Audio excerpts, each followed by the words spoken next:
Good morning. How wonderful to see you all.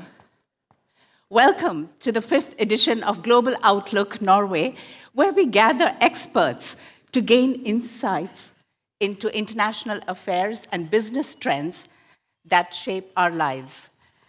Some of you have been here before to Global Outlook. Welcome back. Some of you are here for the first time. A very warm welcome. Global Outlook Norway is brought to you by Ida Cluster and Arendal's Uka. And my name is Anita, and I'm today's moderator. First, some safety instructions. In case of an emergency, the exits are to the front, left and right, and also in the center, left and right, and I don't see any at the back. So these are the 4 exits. So, why are we here? Because Global Outlook believes that real social change comes from the ageless process of people thinking together in conversation. I wish I had thought of that line, but I am quoting famous American author Margaret Wheatley, who is an expert on organizational behavior, and she says this: real social change comes from the ageless process of people thinking together in conversation. So that's what we are going to do today, and our topic is embedding sustainability in business. We are going to think together in conversation with some leading experts to understand how best to embed sustainability in our business, to gain some clarity, to get some new ideas, so that we are inspired to take action, to improve our companies, our communities, our countries. May I first request Øystein Djupedal, the energetic and visionary founder of Arendal's Uka, and you've seen how much it has grown in the last 8 years. It's become bigger and better thanks to this wonderful team and his leadership. So may I request Øystein Djupedal to come and welcome you all. Thank you. Thank you.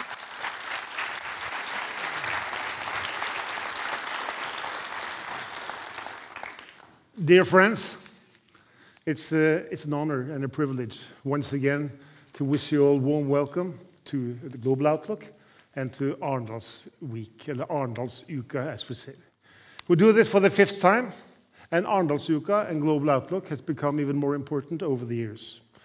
And it's important that we are important. We are, of course, become bigger than ever. But for us, the most important thing is that we're relevant and that people who visit us find us interesting. And I think that's the case. Because this year, we have 1,100 arrangements during the Arendal's Week. We have 300 to 400 journalists visiting us. We have 70 to 80, maybe 90,000 people coming on all these different arrangements. And we like to say that we are the dance floor for democracy. And why do we use this theme, dance floor? That's because we rig the stage. We invite everybody to come. Businesses, politicians, business like you, the NGOs, everybody can come here and connect and dance in order to strengthen democracy. So that's the reason why we do this, because we believe in democracy, we believe in politics, we believe in dialogue, we believe in discussions, we believe in debate, that this strengthens the fundament of our societies. And if you look around, you will see that many countries would need an area like Arendal's Uka. Because democracy actually threatened in many countries, even in old democracies in Europe. We see that the freedom of speech is attacked. We see that the judges are attacked. We see that even human rights are attacked. That means that we have to strengthen the belief in democracy and dialogue, and strengthen the belief that one man and one woman, actually the voice of every normal human being, is important and matters for the quality of our society. That's why we do Arendal's Uka, and that's why it's so wonderful that the Global Outlook is a part of our big national week with this dialogue with business. Global Outlook has always had a very strong agenda, and also this year.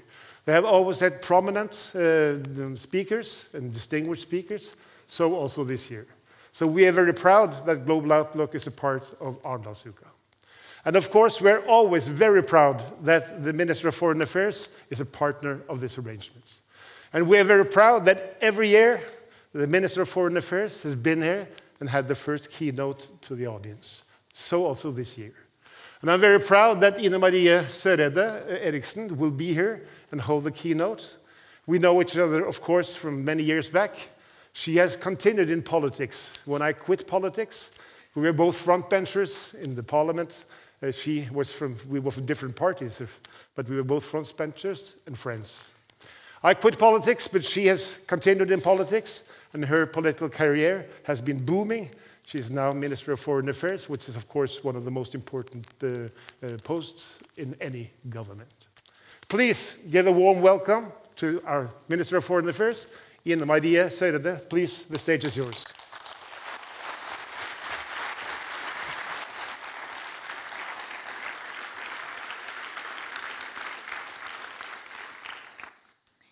Thank you very much, Øystein, and I also would like to reiterate his words about our common legacy in the Parliament. And I would have to say, though, that fathering Arendalsuka is also quite an achievement. And I think that what you have accomplished over the last years is really something that has changed a bit of the political dialogue in Norway. And for everyone coming from the outside to Arendal this week, you can almost see a Norway in miniature. We could almost have government conferences here, I think. We could have parliamentary decisions.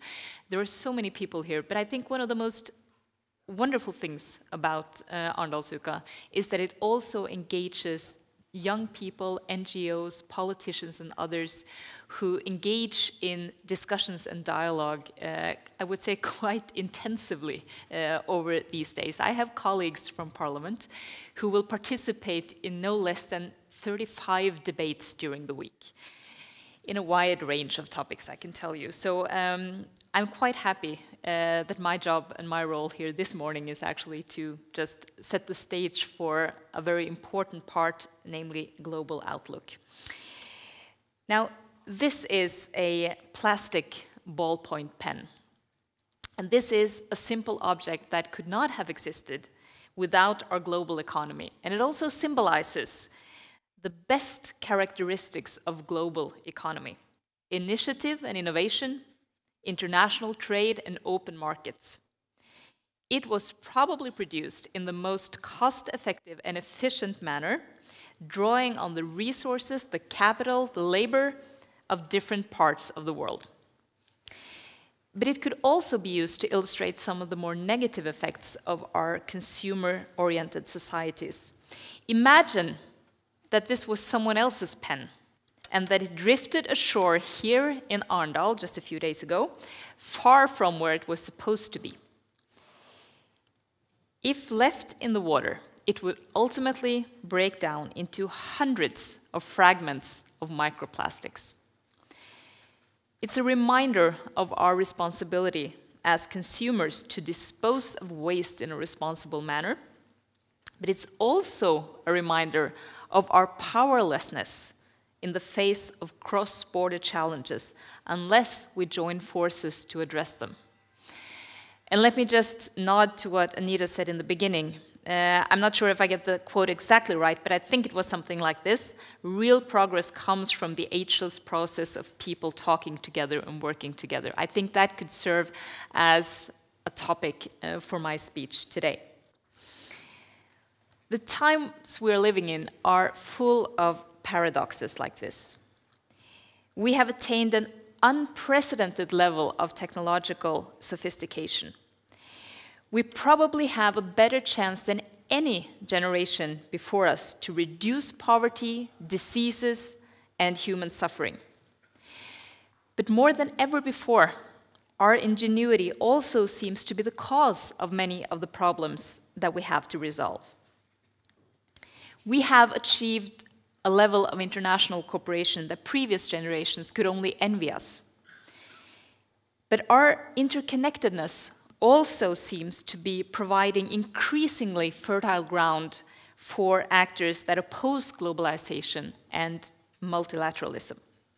And we have to find a way to maneuver around these dilemmas.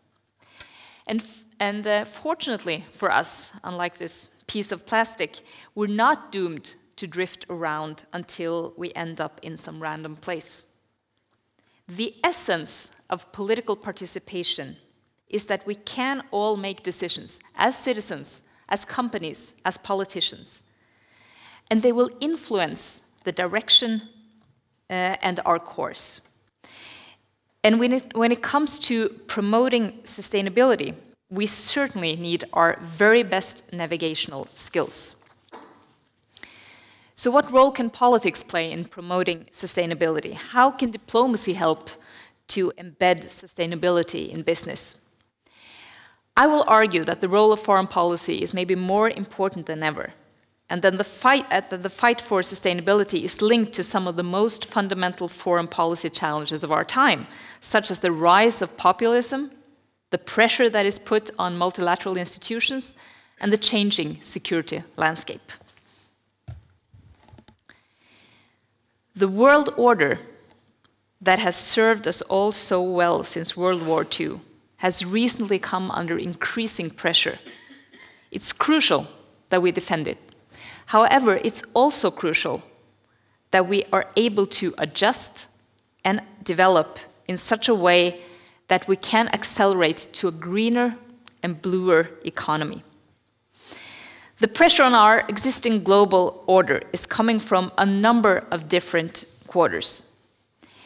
Many people criticize our global order while forgetting the progress that has been made over the past decades. The fact that more than 1 billion people have worked themselves out of poverty since 1990. The fact that our security architecture has enhanced security and stability. And the fact that international law and institutions have brought us together to address major challenges of our time. Other people leave growth out of the equation. They preach a radical environmental message, but they often fail to present a credible path to reaching the remaining 16 Sustainable Development Goals. And some people seem to cling to the idea of a glorious return to closed economic systems, ignoring the historically dire economic and environmental record of systems of this kind. I remain convinced that open global markets are not only compatible with a sustainable future, they are indispensable to it. Last year, the UK's CO2 emission fell to their lowest levels since 1896.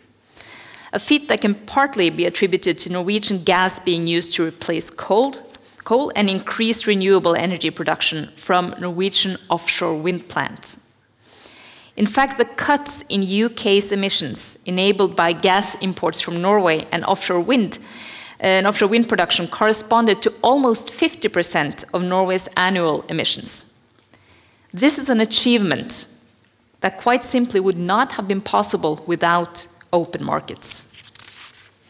Likewise, without open markets, there would be no common Nordic energy market. Or to use a more mundane example, no Teslas on the former site of the world's most famous bus station, Rutebilstasjonen, here in Arendal. We must not lose sight of the benefits of globalization. Despite the imperfections of global markets, they still enable the most cost-effective solutions and provide the most efficient way to develop and commercialize technology that we need to solve the challenges at hand. Trade policy remains an integral part of the government's policy to promote sustainable growth, both at home and abroad. We have a fundamental interest in maintaining a strong multilateral system with the World Trade Organization at its core. Clear rules that minimize the likelihood of misuse, and to ensure maximum transparency as well as effective dispute settlement mechanisms. Weakening the institutions and agreements that underpin a level playing field is neither a viable path to sustainability or good for business. It could distort competition, reduce our ability to regulate, and trigger a race to the bottom that would result in vast environmental loopholes. And trade agreements, they allow us to shape the course of globalization through international cooperation, to maximize value creation while at the same time contributing to global growth and sustainable development.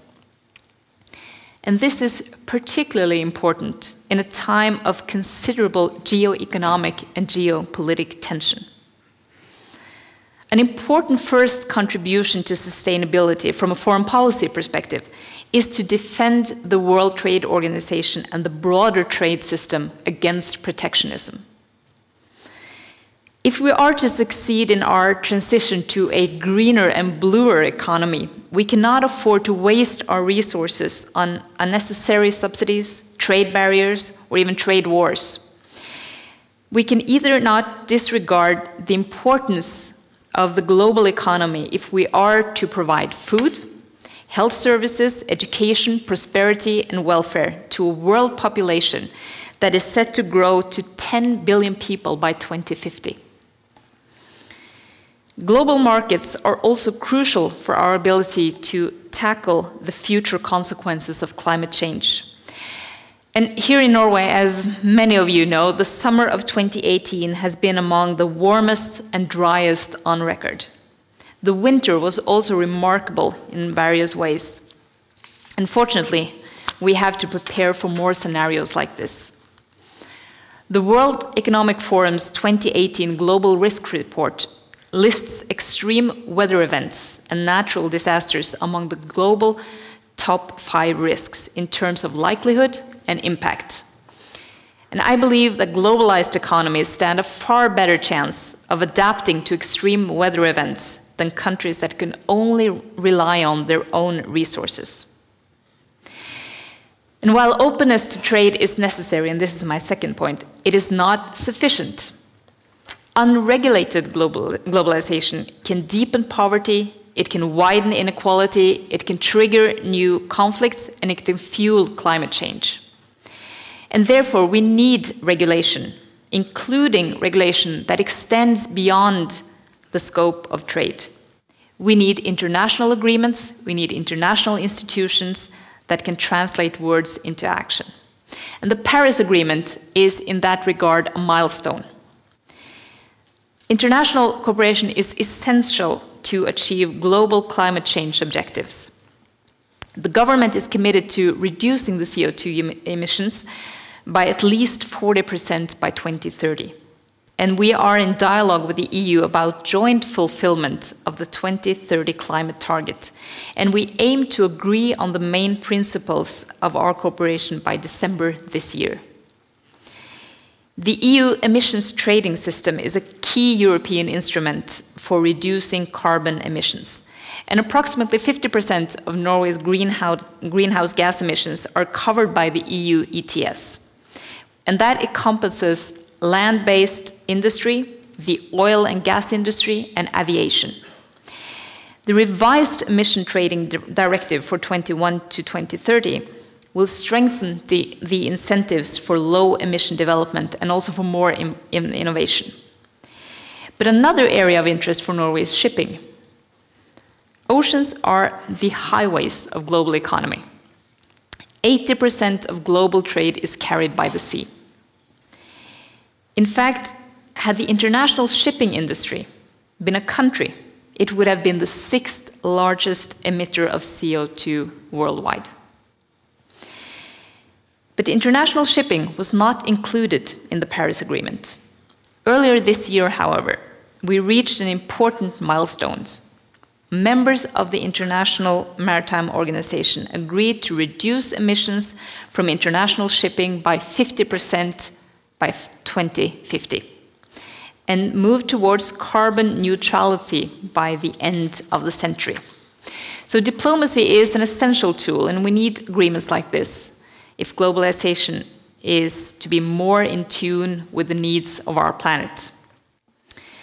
But while we pave the way for sustainable practices, we cannot achieve the desired results without the participation of the business community.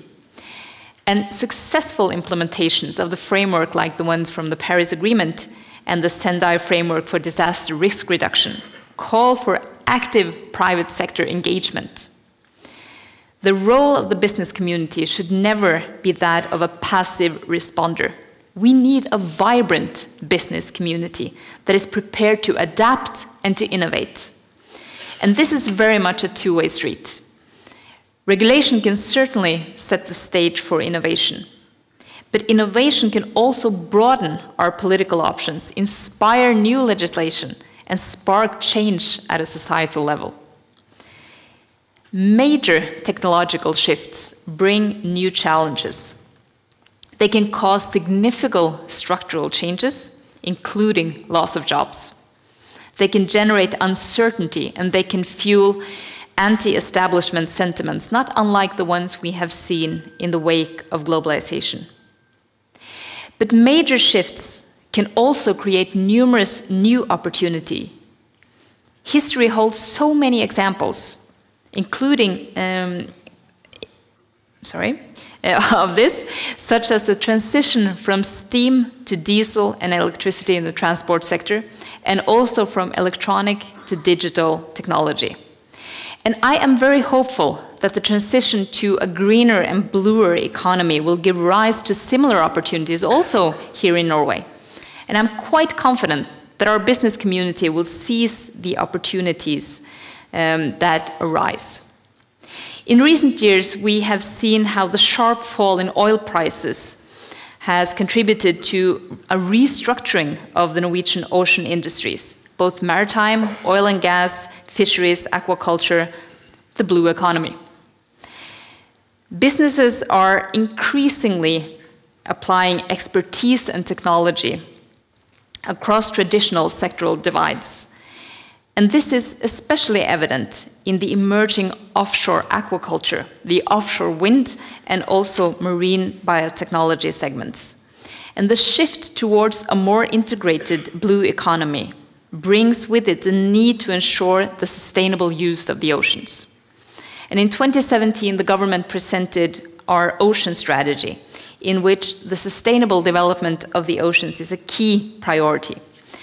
And the strategy sets out policies for restructuring the ocean industries with a view to promoting economic growth in new areas and contributing to the achievement of our climate commitments. And as you all know, the Prime Minister has also launched a high-level panel on sustainable ocean economy. And embedding sustainability is the question of grasping new opportunities, but it's also a question of risk management. Today's businesses have to take into account that the risk posed by climate change and its effects can be dire. And I'm glad that over the years, the Sovereign Wealth Fund has worked to increase the knowledge and reported the risks posed by climate change. So far, I've struck a fairly, I would say, traditional understanding of sustainability as a relationship between economic interests and environmental concerns. But let us just, moving towards the end, broaden the perspective just a little bit. A major breakthrough in the understanding of sustainability during the past decade has been the realization that true sustainability cannot be achieved in a vacuum. True sustainability can only be achieved if, for example, we manage to eradicate poverty, reduce social differences, provide education for all, promote gender equality, manage conflicts, and fight corruption. This realization is based on hard facts. You can have all the regulations in the world, but you can fail to apply it because of conflict, the absence of the rule of law, and regulations can also be undermined by corruption. It can remain ineffective due to the lack of education or be overshadowed by more pressing social or economic concerns. As I mentioned in my introduction, the issue of sustainability is linked to some of the most fundamental foreign policy challenges of our time, including challenges relating to security policy.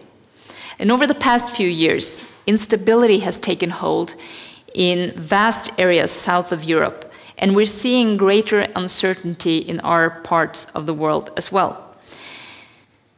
Conflict and instability are some of the worst enemies of sustainable development.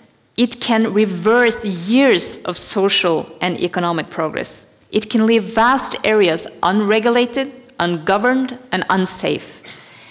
And this threatens human life. It threatens biodiversity. And it can lead to the destruction of livelihoods. What is more, instability diverts our attention and our resources from other pressing issues, and it can undermine trust between nations. So conflict prevention, peacekeeping, confidence building, and disarmament are also important contributions to sustainability from a foreign policy perspective. Stable countries stand a far better chance of attracting responsible businesses. The understanding that we have gained of the relationship between sustainability and other factors has highlighted how interconnected the key concerns of industrialized and developed countries are. And it has paved the way for a common roadmap towards the future that we all want, a future in which we have reached the Sustainable Development Goals and we have implemented the 2030 Agenda. Engaging the business community is an endeavor that perhaps most challenging part of embedding sustainability in business. But it's possibly also the most important ones. Business decisions that directly promote the achievement of the SDGs may not always be profitable in the short term. In many cases, it will mean going 1, 2, or perhaps 10 steps beyond what is required for companies in a strict legal sense. But without the involvement of the private sector, it, as a cornerstone in any discussion on a sustainable society, we will not get very far. And foreign policy practitioners, or diplomats if you like, they develop and promote global standards to business conduct. And the government, of course, expects all Norwegian companies that have business abroad to adhere to the responsible business practices wherever they operate. I started off by showing you my plastic ballpoint pen. And now the question is not what this is, because you all know, but what we would want it to be. Is this just a piece of plastic? Or is it a piece of a bigger puzzle? When we see it lying on the beach, do we pick it up or do we leave it where it is? I am confident that foreign policy can make a difference. Multilateral institutions and corporations are now coming under increased pressure. But we should remember that these institutions were designed to withstand pressure and to address seemingly enormous challenges. Challenges that are too great for any single country, any single person, any single company to deal with on their own. Challenges that we can only meet if we join forces and pull together. Thank you.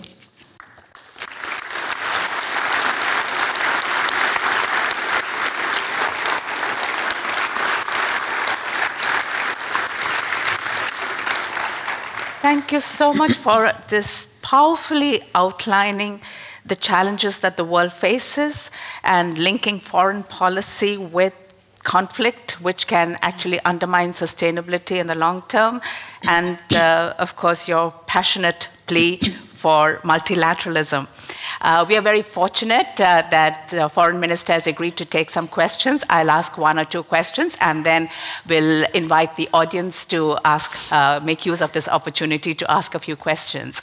My first question, and I cannot resist this, because this is about the man who preoccupies us all. I am, of course, referring to President Donald Trump. You mentioned some time back that see not Trump's tweets, but see what America does. But after the tweets, we have seen the US government taking actions, whether it is trade tariffs or pulling out of the climate agreement or Iran nuclear deal or now imposing sanctions on Iran. So Norway, as you mentioned, is so committed to multilateralism, is so committed to globalization, open systems, economic systems. How does Norway then frame policies to deal with these unexpected developments caused by the world's superpower? Well, when I've been talking about not necessarily focusing on the president's Twitter feed, it has been mainly when it comes to security policy. We talked a lot about this in the run-up to the NATO summit this year, because the fact of the matter is that the US engagement in Europe and European security is maybe now at a higher level than it has been for a very long time. And the re-engagement, the investments, the interest in European security is actually larger, which I think is very positive because we all depend on our security guarantees in NATO. But when it comes to other areas, I mean, we take issue with the areas where we are disagreeing. When it comes to trade, for instance, we deeply disagree in the imposed new tariffs on steel and aluminum, and maybe more to follow. And that is also why we have asked for consultations in the WTO alongside many other countries. We disagree on what we consider to be undermining some of the multilateral institutions, and we say that very loudly and clearly. But we do that also because we have a rock-solid bilateral relationship that allows for both sides to actually raise these issues and also, of course, to disagree when we disagree. But my point has been on the security policy area to make sure that we focus on the actual deeds, the action that is taking place, which can differ quite dramatically from the tweets. And I think that in that respect, it's important that people understand and realize that the engagement from the US in Europe when it comes to security is very solid. And then there is the question of Brexit. Nobody knows what's going to happen. Not even Britain, I guess, knows what kind of a deal they will have when they leave the European Union. But for Norway, again, UK is extremely important, as you mentioned, even about meeting their climate goals. It's because of your export of gas. So it's a huge trading partner. Again, how does Norway then formulate policy given this climate of uncertainty? Brexit is really something that occupies us a lot in the foreign ministry. We have been mapping and assessing all the agreements and arrangements we have with the UK to make sure that we are ready for whatever solution comes, because we have to prepare also for a no-deal scenario. I think we just have to be quite clear about that is an option that can still happen. We thought maybe a couple of months ago that the scenario was less likely, but now again I think it's important to plan for all eventualities. So we do. But we also keep in very close contact with both the UK and the EU to make sure that we are closely linked to the solutions that are made. I mean, if the solution that seems to be on the table right now, where the UK will continue as if they were an EU-EEA member in a period of 2 years after Brexit, that would of course solve a lot of the immediate issues for Norway and other countries. But that requires that they agree on all the issues regarding, for instance, border issues and also institutional issues. And so far they haven't. What we have said is that we need an orderly Brexit. And I know that it can sound like a boring statement, but sometimes boring is good. And an orderly Brexit is very important, not least for our citizens that live in the UK. It's very important for our companies, for our business. I mean, we export a lot to the UK, we import a lot, and we also have extensive ties when it comes to everything from security policy to Norwegian students being in the UK. And our aim and everything we do in this regard is focused on keeping that strong and I would say very diverse relationship with the UK on so many sectors. But we also have made clear both to the UK and the EU that we will do nothing to hamper the integrity of the single market, because that is so important to us. To start cherry picking from the single market could have quite enormous consequences for everyone. Because in this regard, what we are looking at is, for us, a nation of 5 million people, having access in a level playing field with the same standards, regulations, and the same, I would say, we trade under the same systems, with a home market now of 500 million people, where 80% of our export goes to. Of course, we want to make sure that that is not hampered. And I think that on the EU side and also on the UK side, they have a full understanding for our position on this. So we're working on at least 2 fronts, maybe more. Okay. Any questions from the audience? Yes, please. Yes, my name is Paul. I just have one question to the Minister. How do you foresee Norway's relation to EU developing in the years to come? And how do you foresee this being a topic in the upcoming election in Norway?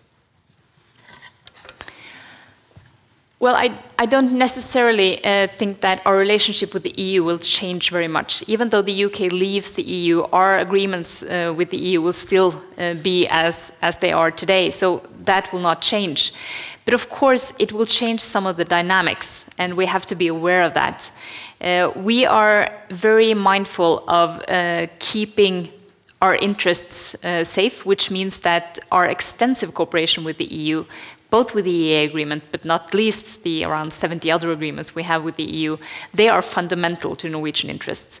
And that is also why we just recently, in the beginning of May, launched a new strategy for the cooperation with the EU.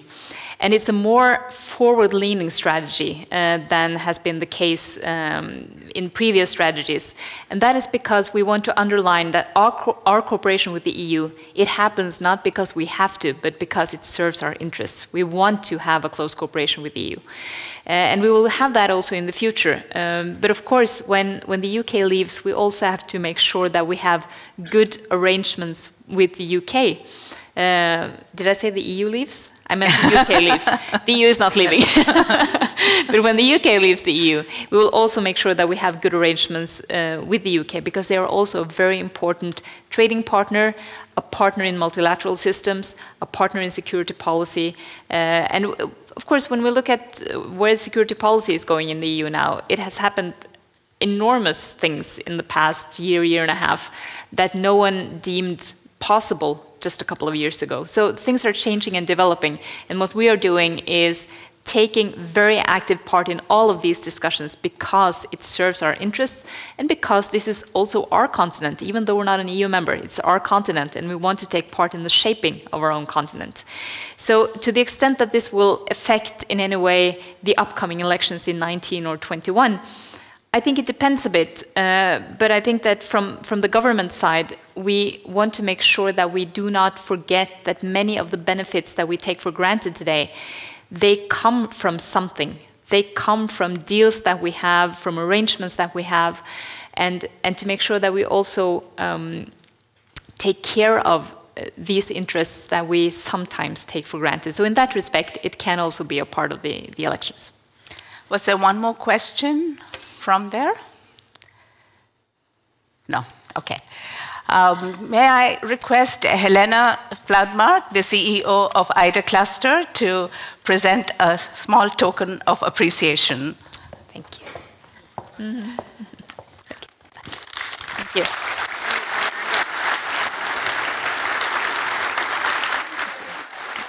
Applause.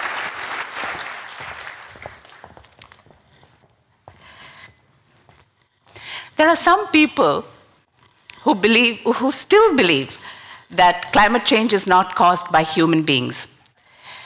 They, and even the worst skeptics, will agree that the way we do business, the way we conduct our lifestyles, imposes high environmental and social costs. There is widespread acceptance, even demand, that businesses are more sustainable. The good thing is that there are experts, intellectuals, and even industry leaders who have moved beyond. They have moved from restorative economics to regenerative economics. In other words, it is not only about restoring the planet, which is minimizing the harmful effects of our activities, whether it is pollution or depletion of natural resources. It is about regenerating the planet. That is, doing business in a way as to bring positive gains to the planet. Regenerative economics, experts say, is the biggest business opportunity of the 21st century. Shifting to a regenerative economy is good for the people, it's good for the planet, and it is also sound economics. Now, when a Wall Street banker tells you that, you sit up and take notice. John Fullerton was with JP Morgan for almost 20 years, and then he founded his Capital Institute in Connecticut, United States, to focus on transforming finance to contribute to creating a just and regenerative economy. So I'm tempted to ask, did he move from high finance to high-minded finance? Well, we'll find out. So what is regenerative economics all about? What are its principles? What are its patterns? John Fullerton explains.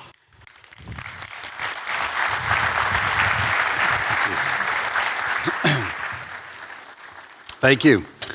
It's really a pleasure to be here in Norway. I love the south of Norway because it reminds me of Maine. And I was just in Maine a couple weeks ago and spent a lot of my childhood there. So it's really a pleasure to be here and a privilege to be a part of this, this activity. In fact, it was explained to me as the Davos of Norway. And actually, when I learned it was about a dance of democracy, it was actually much more interesting to me than a Davos of Norway would have been. So I'm here to be participating in the dance of democracy. And I would like to assure the foreign minister that I was taking careful notes on a number of her comments, particularly the ones about trade and protectionism, and I will be bringing them back to the United States and delivering them to the regime in charge. You know, when I used to give talks after the financial crisis, I had to start out by saying, I left Wall Street in 2001, the financial crisis was 2008, can't blame me. Now I travel internationally and give talks and pretty much have to start by apologizing for our country. So it's really quite appalling to a lot of us in the United States, as it is, I'm sure, around the world. But be that as it may, my story after I left Wall Street in 2001, and I left really because there was sort of a small voice tapping on my shoulder and telling me I needed to do something different. There was no big trauma other than the merger with Chase Manhattan Bank, which changed the culture of Morgan forever. And it was a culture that I loved dearly and valued tremendously. And so I decided to leave and think about what I wanted to do with the rest of my career. And I took the summer off, and the first day I had back in Manhattan, thinking about what this might be, I had a meeting downtown in September. It was a beautiful day, just like today. My meeting was on Broadway, which is down lower Manhattan. The meeting was at 9:30, and I was in the subway at 9:10 when someone entered the train and announced that they'd just flown a plane into the Trade Center. And so when I got to the street, the second plane had just hit the towers. I was close enough to be able to tell the difference between men and women on the 105th floor, but far enough to be safe. It took me all day to get home, and I realized when I grabbed my young children that the world they were going to grow up in was nothing that I understood, and that what was happening in the world was something that I would probably spend the rest of my life trying to grasp. I knew nothing about the environment. I knew nothing about system science. I knew nothing about all the challenges we're facing today. But I decided I needed to take this opportunity to really kind of pause my life and think deeply about what was going on. And I started reading books. And one of the books I read was written in 1973. One of the co-authors was Jørgen Anders, Norwegian. And the book is called Limits to Growth. And if you're not familiar with the book, I highly recommend it. It was criticized widely as being neo-Malthusian. Essentially, it said exponential growth of material throughput, energy materials, into an economy on a finite planet is in conflict with the laws of physics. This wasn't an ideology, this wasn't communism or socialism or capitalism, this was just physics. And that grabbed me at the core because if the economic system design was the root cause of all of these challenges that we're facing, and by then I had studied system science and ecology and I understood that there was interconnected systemic crises, if that was true, as a financier, I understood that it was finance that was driving the economic decisions and that the challenges we were facing were really the fault of smart whippersnappers like me who think they know everything but actually were quite ignorant about the way the world really works. So I set about on really a journey of learning, which I'm still on, and I'm going to share that with you here in 15 and now 13 minutes. And so it's going to be a quick snapshot. For those of you who are in the business community, and particularly those of you who are responsible for delivering quarterly earnings, this is going to be a little uncomfortable. It's going to be a little philosophical, theoretical, but I'm only 15 minutes, and we're going to have much more practical speakers following me. So bear with me, and let me just share with you the discovery that I'm on now. And this first cartoon pretty much sums it up. I don't know if everyone can read it in the back, but it says, yes, the planet got destroyed, but for a few brief moments of time, we created a lot of value for shareholders.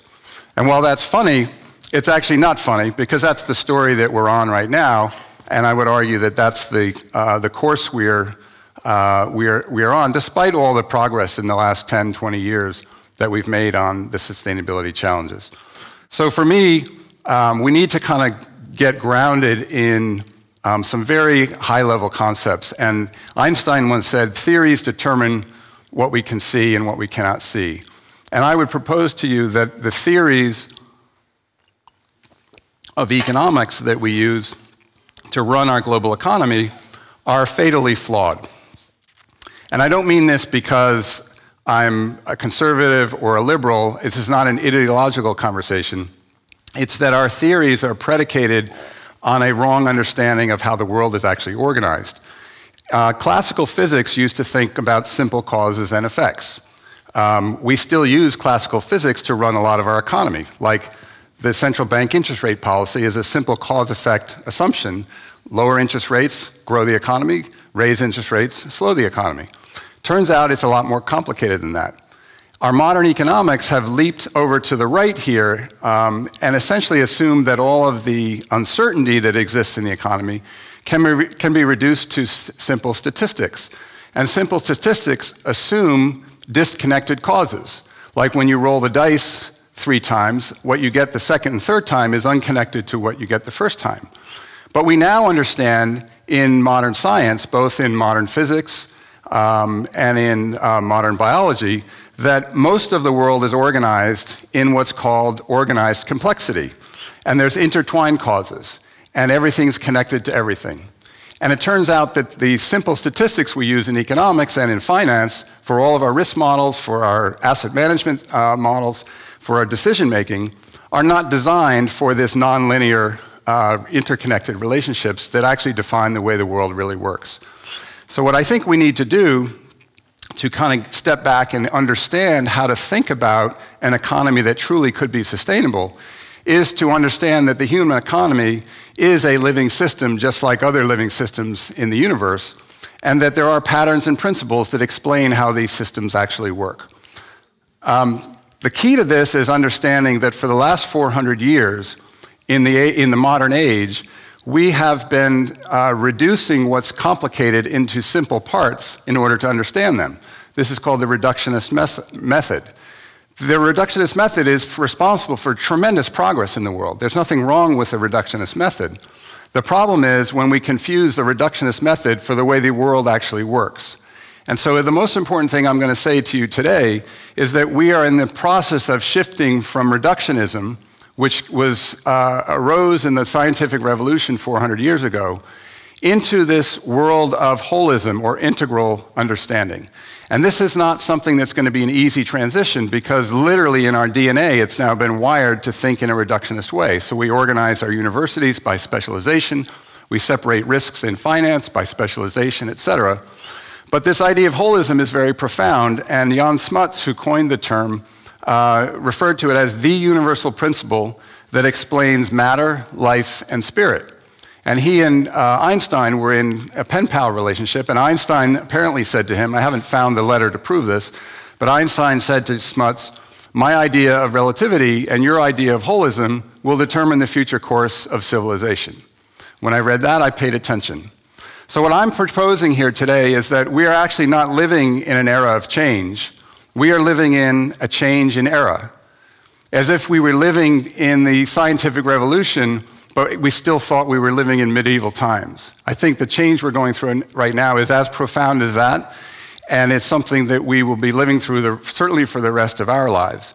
So we've moved from this medieval era into modernity, where the metaphor of modernity was really the world is organized like a machine, and we need to deconstruct the machine and understand the parts.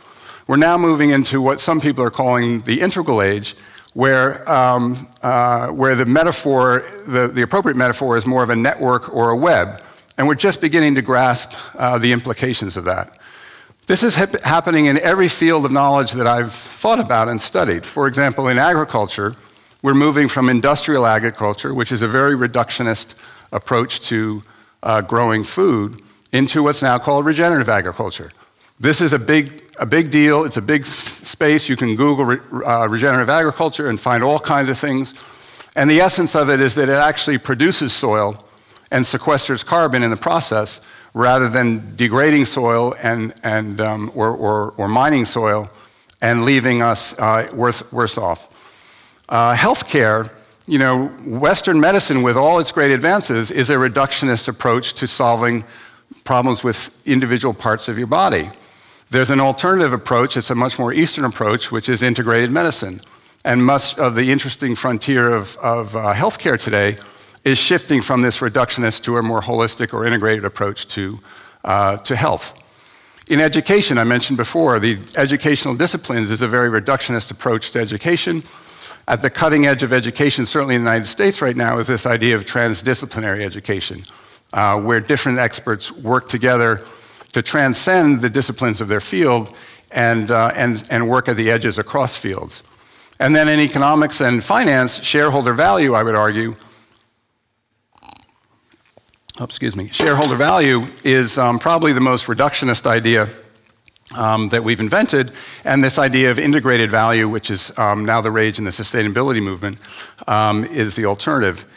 Business models like Walmart and Amazon are very reductionist, and some business models, including two that you'll hear about after me, are moving toward this regenerative approach. I wrote about this in 2015 in a paper called Regenerative Capitalism. It's on our website, capitalinstitute.org, if you're interested to dig deeper. The definition, in our words, of regenerative economics is the application of nature's laws and patterns of systemic health, self-organization, self-renewal, and regenerative vitality to socioeconomic systems. Now that's a mouthful, but at the heart of it is essentially the idea that sustainability is an outcome of a process. The same process that makes our bodies sustainable over time is the regenerative process. So we need to not only incrementally move from the left to become incrementally less degenerative.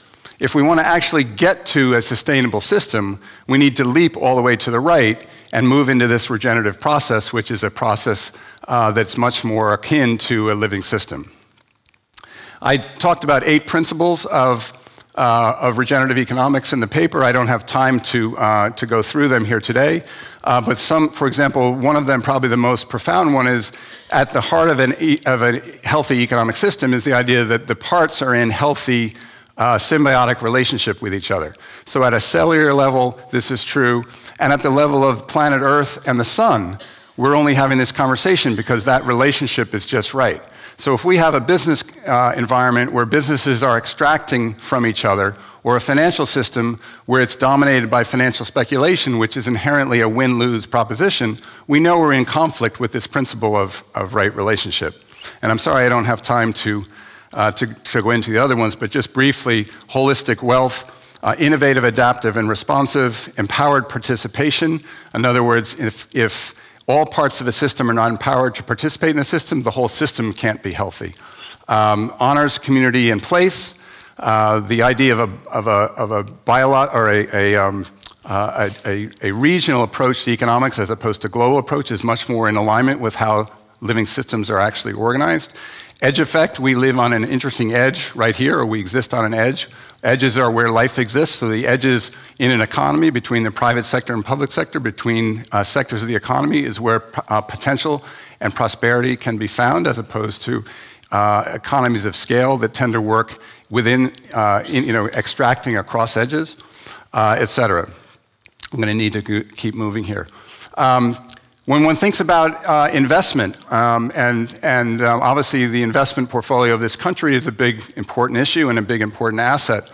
If you apply these principles and think about the role of big investment capital, one of the principles is innovative, adaptive, and responsive. The context is changing, and we need an approach to investment that responds to that change. And I think only when investors are in right relationship with companies that they are responsible for, can that happen? So the whole idea of passive portfolio investing is up for question in my mind. Finally, to move this from theory into practice, what we're doing at the Capital Institute is we've set up a network of regenerative economy hubs. We're launching formally this fall with 7. The idea here is to attract and cultivate leadership in place-based economies, nourish and support them to accelerate the regenerative outcomes, develop regenerative metrics to practice or to track progress, illuminate this to build a movement, and then finally we'll have a framework to then use to promote policies that will support the shift toward regenerative economics. Margaret Wheatley was mentioned earlier. One of her other comments is that emergence is how life creates radical change and takes it to scale. Our approach to emergence of regenerative economies is through the interconnection of these place-based regenerative economy hubs that have participants from the private sector, public sector, NGO sector, all working in a collaborative way together around specific places where the context and the culture is common, and we hope to move that out into the world. And I'll just close with a somewhat cumbersome quote, but I just discovered this recently. Buckminster Fuller was one of America's great designers of the 20th century, and really a genius. And he wrote, his last book was published in the year he died, 1983, and it's called Grunch, and it was his critique of capitalism. And his writing is a bit awkward, so I apologize for this long quote, but it really struck me because I hadn't known he was talking about the regenerative process at all until I read this book only about 6 months ago.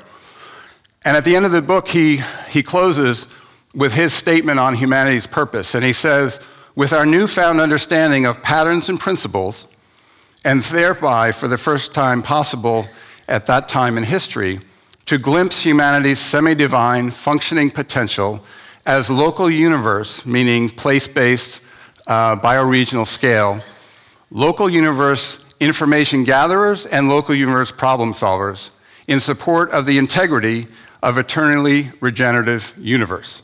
So he's applying this regenerative process not just to human economies and human communities, but to the entire universe. And so for me, the challenges facing us are so profound that it's time we pause and think much bigger and much broader about what we're really facing, how profound this shift really is, and then get back to work, hopefully with some new insights and new principles that can help guide us and act as our North Star so that we can move aggressively in the directions we really need to. And I believe that the future prosperity in our economic system will come more from getting in alignment with these principles and patterns than it will from undifferentiated economic growth, which was the source of prosperity during the modern age. Thank you. Thank you, John. Thank you so much for taking us on a journey to the universe.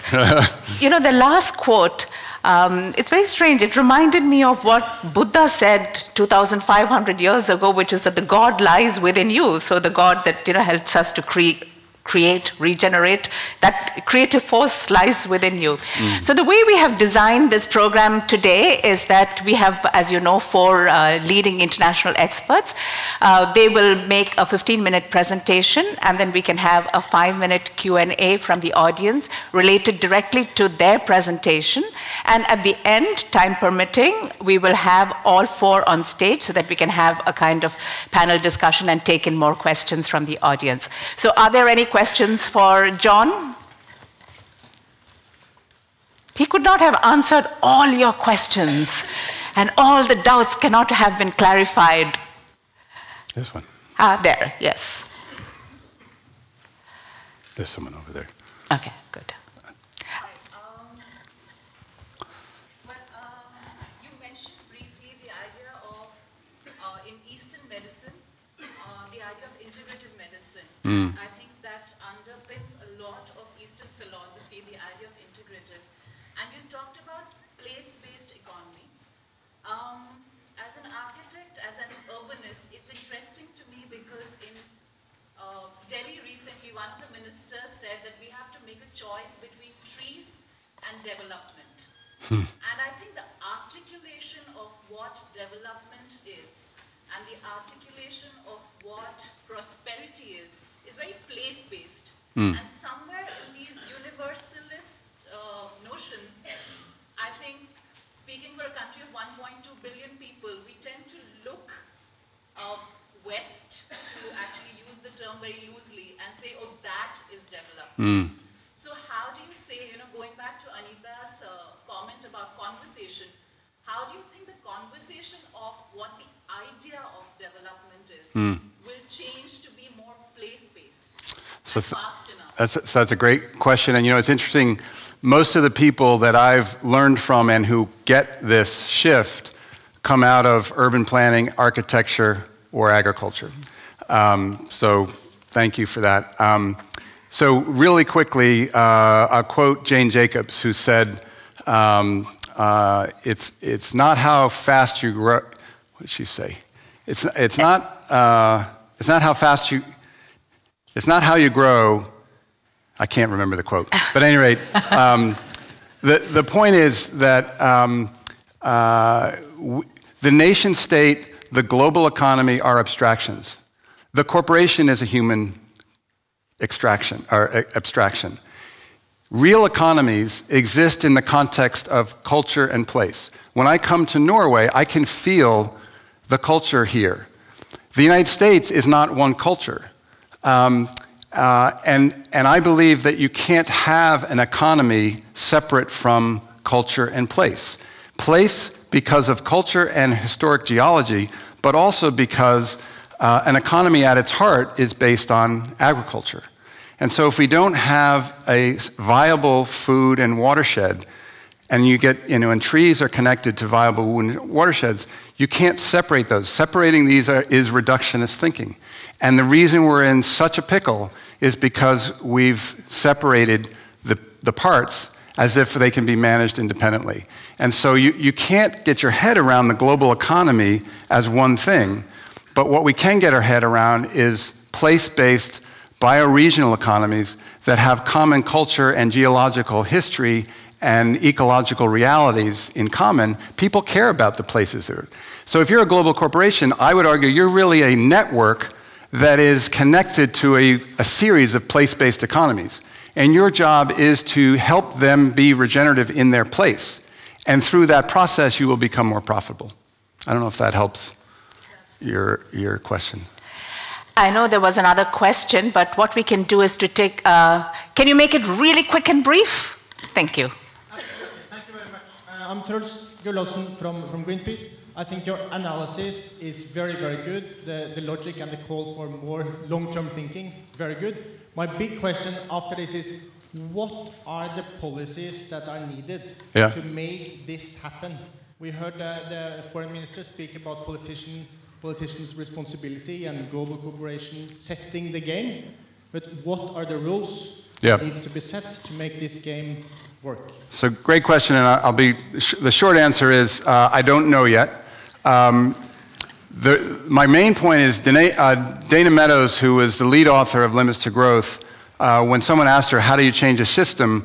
The most important thing she wrote was not the policies, but it's the paradigm or the narrative within which the system exists.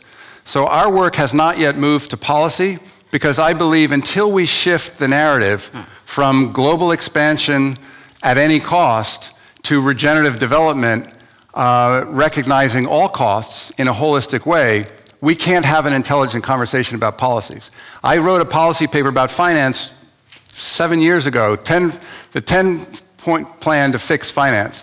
And no one the context wasn't there in order to digest it. So we could talk afterward. I have a bunch of ideas, but I think the most important thing at this point in time is to shift the narrative to understand that we actually need to be arguing, left and right, conservatives and liberals, about how to move toward a regenerative economic system and what policies would do that, rather than the current argument we're having, which is often overly simplistic, false choices, free trade versus protectionism. That's ridiculous.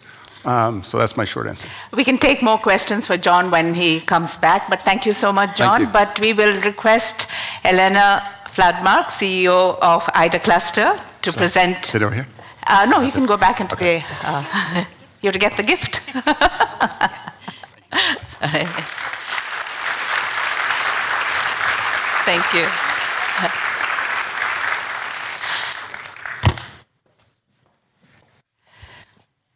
John mentioned Albert Einstein, and one of the things that Einstein said was, look deep into nature and you will understand everything. So can we imitate nature? Can we mimic nature? It turns out there is a whole field called biomimicry, and Jen van Arkel is an expert on biomimicry. She's the head of sustainable development in the Interface Europe, and she believes something which is very, very profound, that sustainability can drive both innovation and profitability. How? As Jen says, you first have to learn from nature, and then you have to act like nature. Jen van Arkel.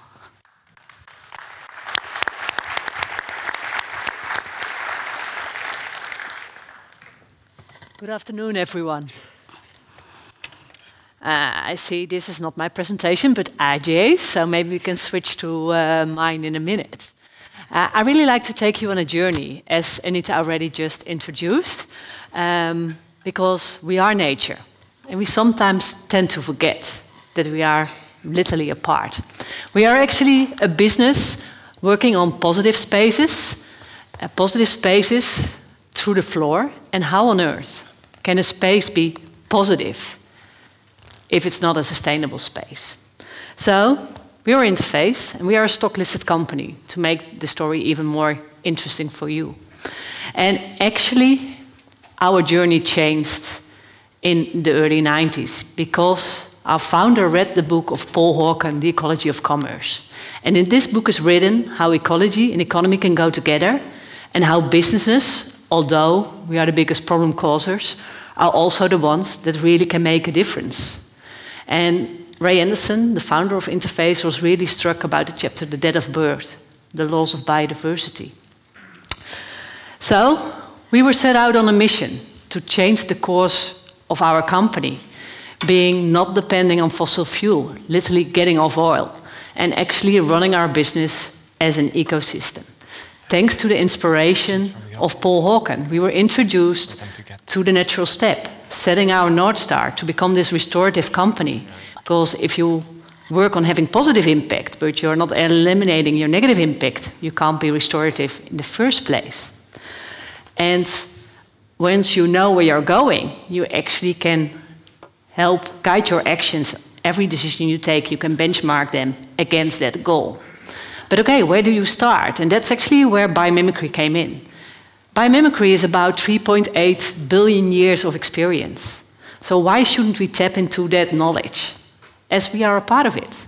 There are 6 main principles and many subs, and I won't bother you with you, but everybody understands the picture on the right, that of an ecosystem, which is about circular loops, but moreover, it's actually about creating value, not only for us as a company, but for society and the environment.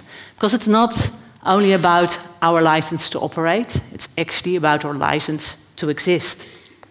And we summarize those lessons learned in our 7 fronts, which actually allows us to zoom in, for example, on reducing waste, but it enables us to zoom out. Are we not creating any problems with the solutions we found? If we work on closing the loop, but we still are not using fully renewable energy, then we still know that there is work to do. So it's really important to have this holistic approach, as John already emphasized in his speech. And this is our results until today. I'm most proud on the fact that we have already been able to change and shift the materials we use for 58% from fossil-based materials to recycled and bio-based alternatives. Maybe it's going to be tough to reach the 100% in 2020. I know it's around the corner, but with this changing era, there are so many developments that I believe it's still possible, even although time is short. But there is more to sustainability we experience than reducing your impact. It actually makes us a far more cost-effective company. But moreover, it also has contributed to our reputation. People are using us as an example, for example, in the circular economy. And it's driving the engagement within our employees. There is this higher purpose. It attracts people. I can say for myself, I already work with the company for 15 years. And, my friends thought I would stay there for maximum 1 year because I came from a family business. How on earth could I be on a payroll of a stock-listed company? Here I am today. And it's driving innovation. The fact that, we are the worldwide market leader, I dare to say that we thank this to sustainability. And in the end, we work on our own future resilience. The fact that we already for 58% are not depending anymore on fossil fuel, on scarcity, on fluctuating prices, makes us a more interesting investment also for our shareholders. So what is there not to like? And while we were working very hard, and still are, trying to reach our 2020 goals, we were challenged again by Paul Hawken.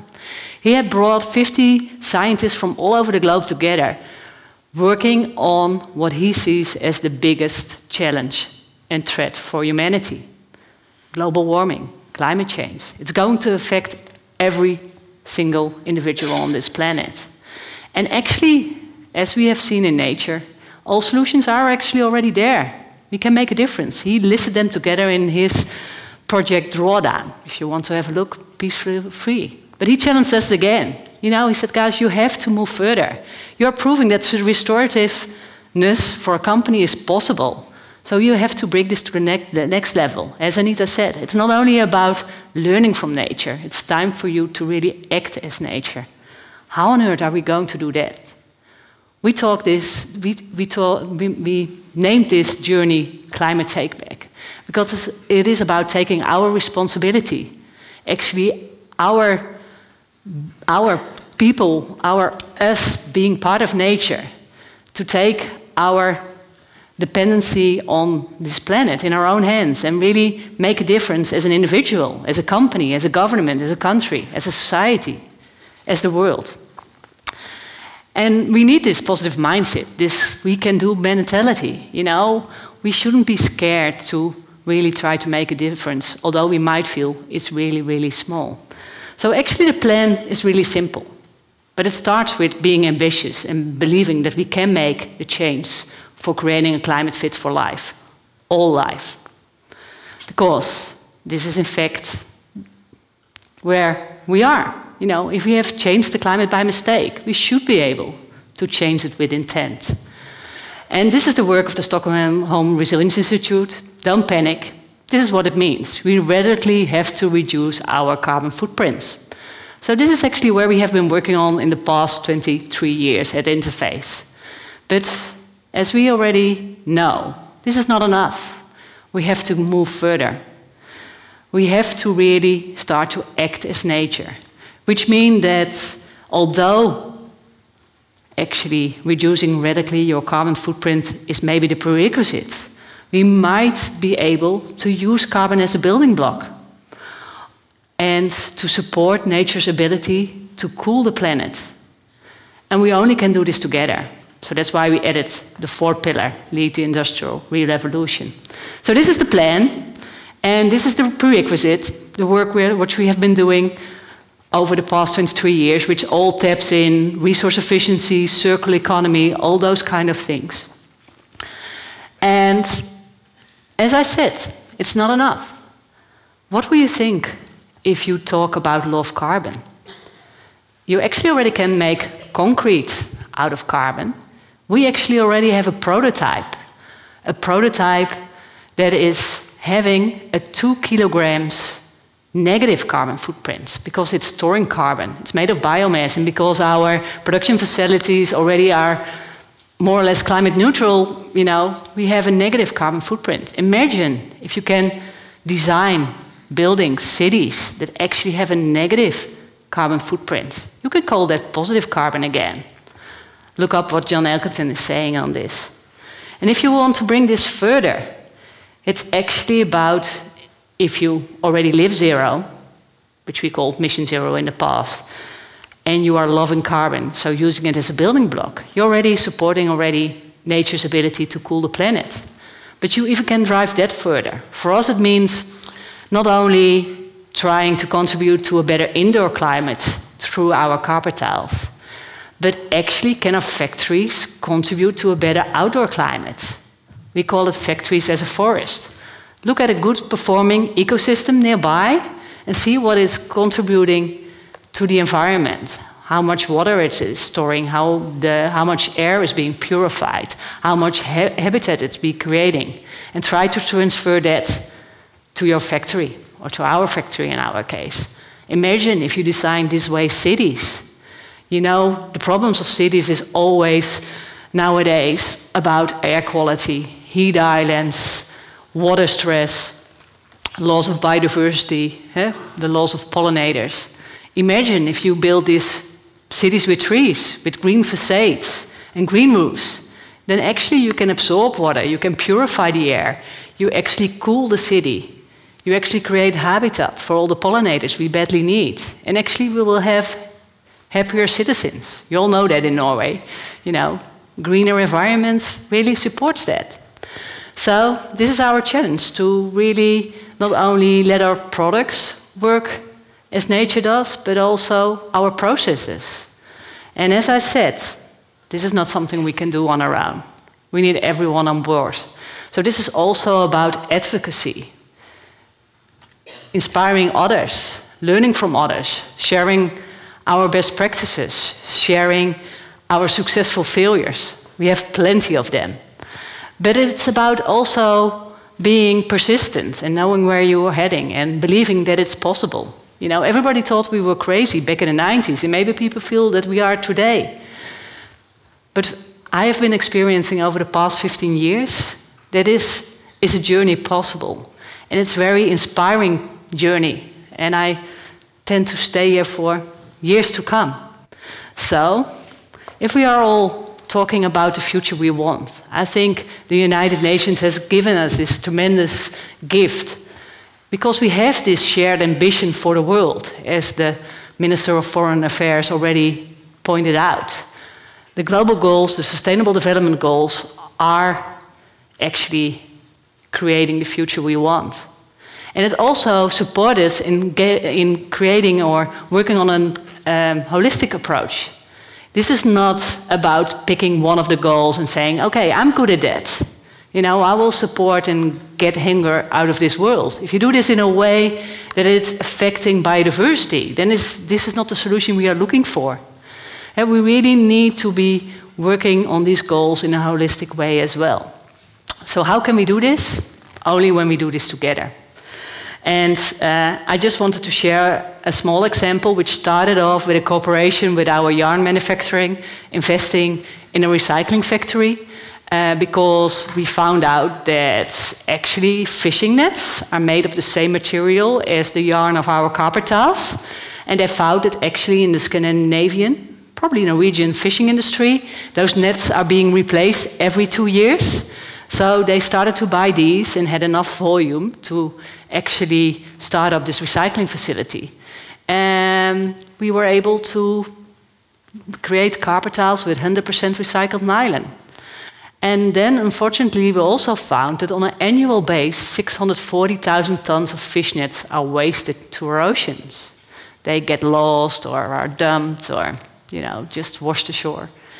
And we were like, how can we get these out of our oceans? Because the good thing is that it doesn't become a microplastic just like the plastic pen. The bad news is that they keep on fishing for 600 years. They're called ghost nets. And we worked with an NGO, and they identified for us where in the world this problem was not only causing environmental issues, but also problems for people who are depending on their first livelihood. And so we are now working with fishing communities in the Philippines, Cameroon, and Indonesia, where people are collecting those wasted fish nets from the shores and the seas, and are actually selling that as a source for our carpet tiles.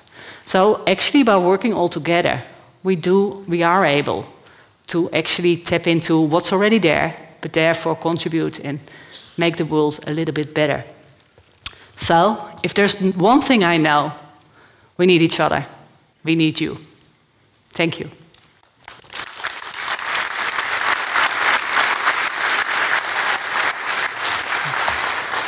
Jen, when you talk about love carbon, it reminds me of Jesus Christ, love your enemy. Carbon as a friend, not as an enemy. Any questions for Jen? That's actually the thinking behind it. Oh, really?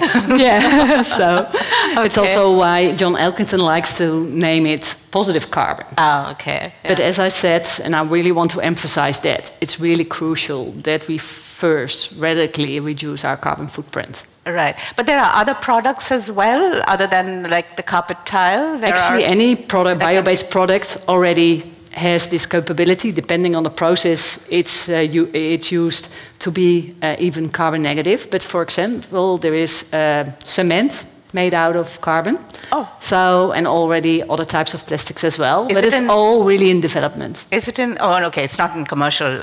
Not yet. No, it's actually, that's a nice question. Part of this prototype I described with this negative carbon footprint is already commercially available through our circuit back green backing. Okay. So it's going really quite quick. It's really arriving. Yeah. Any questions? Do we see any questions? Yes? Please. Please have a mic.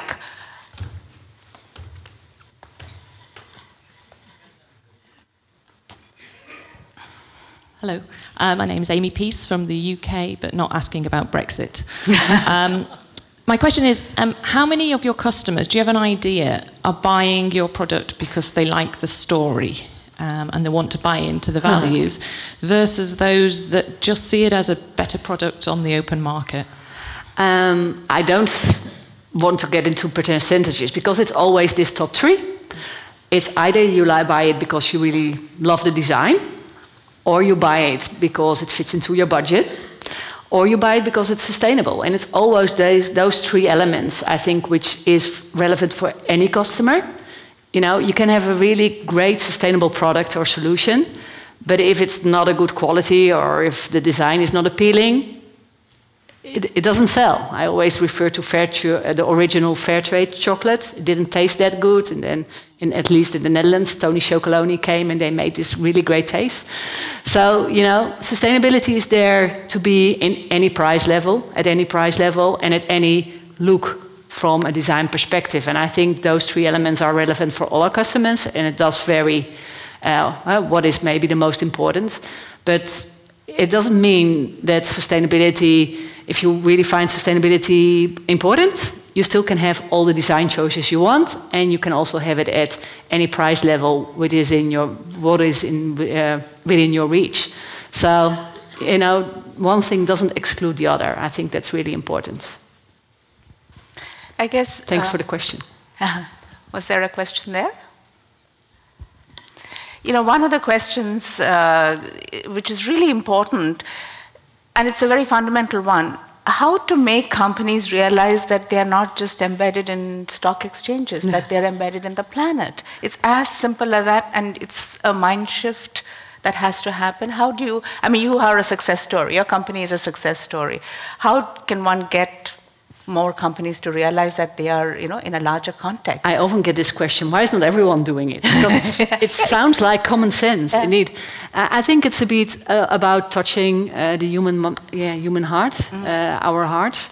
That's why we put a lot of effort in training people when they start at Interface about sustainability, how we got started, but also what does sustainability mean for you? And then actually ask the help question. Help in the sense, okay, you're the expert as an engineer or a marketer. How can you help us actually reaching our goal to become this regenerative company. And when people are really enthusiastic, they become an ambassador. And I think, you know, slowly, it's what Ray Anderson, our founder, said, one mind at a time. And as I see what is happening now today, around, we are being able to touch more minds and hearts today. So it goes maybe not slow enough, but if I compare this to 15 years ago, we're really on the right track. Right. And we hope to be able, through events like this, to accelerate that. Oh, excellent. May I request Helena Fladmark to present you with the token of appreciation? Okay, thank you very much. Thank you. Thank you. Thank you. The world has seen major shift. Asia is now the driving force in energy business. As India and China and Indonesia grow, energy demand is huge and rising. But much of this energy production and consumption is from fossil fuel. So can we achieve economic growth and prosperity while also reducing the carbon emissions? Is decarbonization of the economy for real? Is it like an empty slogan, or is it a magic mantra? Is it something that is around the corner, or is it somewhere far away in the horizon? Is it possible for governments and businesses to support each other to reduce carbon emissions? Is it possible for businesses not just to compete, but to collaborate to meet climate goals? Ajay Mathur is the Director General of India's premier, the Energy and Resources Institute, and he is also a member of the Indian Prime Minister's Council on Climate Change. Ajay Mathur. Thanks, Anita. Thank you.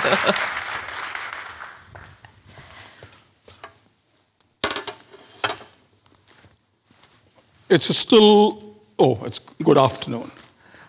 I'm kind of going through the unexpected. I'm staying at the Strand Hotel in Fairwick, where Roald Dahl stays for many years, and the tales of the unexpected keep coming back to me. And nowhere is the unexpected happening more than in the energy sector. I'd like to walk you through this journey of what is happening and argue that many of the narratives have actually taken root and actions are happening. But there are others where this narrative needs to be developed, the conversations need to take place, and there is action by all of us as individual consumers, as producers of goods, as government policymakers to help make the change happen. I would argue that as we look at the future, and by the way, much of what I talk about is the work of a group of CEOs of companies, CEOs of financial institutions, CEO of think tanks like mine, together called the Energy Transitions Commission, who have been looking at ways in which we, as people, as companies, as countries, can move to a decarbonized future. As we move ahead, we believe that there are 4 key things that society needs to do. The first is to decarbonize our electricity system, and as you decarbonize it, move as many fossil fuel using things, for example, cars, as you're doing in Norway, to electricity. The second, of course, is enhance energy productivity. Again, makes great sense, except that we need to be much, much more rapid about it, accelerate the process. The third is, after you do all of this, there are still many sectors where we do not have real alternatives. So what do we do about those? And finally, look at what is it that we can do to move away from the high carbon fuels, particularly coal, to lower carbon fuels while we are looking at substitutes. We believe that these 4 pillars, no matter which part of the world you are in, make sense. Yes, in some parts of the world, some pillars will make more sense, and in others, other pillars. But generally speaking, what we are seeing is this is how the transition is occurring. I'm going to very briefly walk through these, but talk much more about the kind of conversations that have happened, that are happening, that need to happen. Let me first focus on what's happening as the decarbonization of the electricity sector is concerned. I come from a country which uses a lot of coal. While we will probably not add any more or much more coal-based generating capacity, we will certainly use more coal in the capacity that exists. Why? Because coal-based electricity in our part of the world is still the cheapest form of electricity. And in a society where a lot of people still need energy, in a society where the ability and willingness to pay is limited, this is a big deal. But having said that, what we've also seen is that the price of solar electricity and wind electricity has dropped dramatically. So much so that last year, a kilowatt hour of electricity from solar or wind in India costed less than a kilowatt hour of electricity from coal. But alas, we are in India. We don't have the midnight sun. But we do use a lot of electricity in the middle of the night when it's hot and humid, and all of us press our ACs, air conditioners, as we go to bed. And you have this huge demand occurring at night. Who meets it? The coal plants. So we still have a challenge. In spite of the fact that solar electricity is cheaper than coal electricity, what do you do at night? And that's where the next challenge comes, which is that of reducing the cost of storage. This could be hydro, where it makes sense. It could be in the short-term gas plants, and it could be in the longer-term batteries. Now, the prices of batteries are reducing as well. But one of the things that we learned from the solar story is how businesses, governments, and people collaborated. If you look at Germany, there's a huge example of how government incentives helped you and I as homeowners to put solar on our roof. 6 years ago, I used to live in Germany, and one of the first things that my landlord asked me was, would you mind if we put a solar panel on top of the house? And he was very clear about it. He said, it makes fantastic economic sense. I would argue that the German consumer has helped us all, including the Indian consumer, to take advantage of the sharp declines of prices. We need something similar on the battery side. We need to make sure that as policymakers, as businesses, as consumers, we ask for 24-hour electricity from solar, which means that we create the market for batteries as well. In other words, I am suggesting that the future is not far when this 24-hour electricity from renewables would be available to you and me, whether we are in Norway or whether we are in India. Now, if that happens, there's a huge opportunity. You are incredibly lucky in Norway to have a large amount of your electricity coming from hydroelectricity. We don't.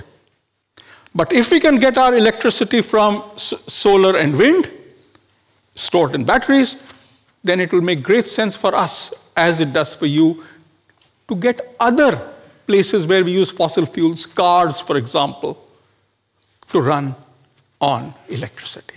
So I would argue that electrification is a big thing. The Energy Transitions Commission looks at that in every part of the world, solar plus a storage or wind plus a storage would become cost effective with gas and coal latest by 2035, in countries like India, possibly by 2025.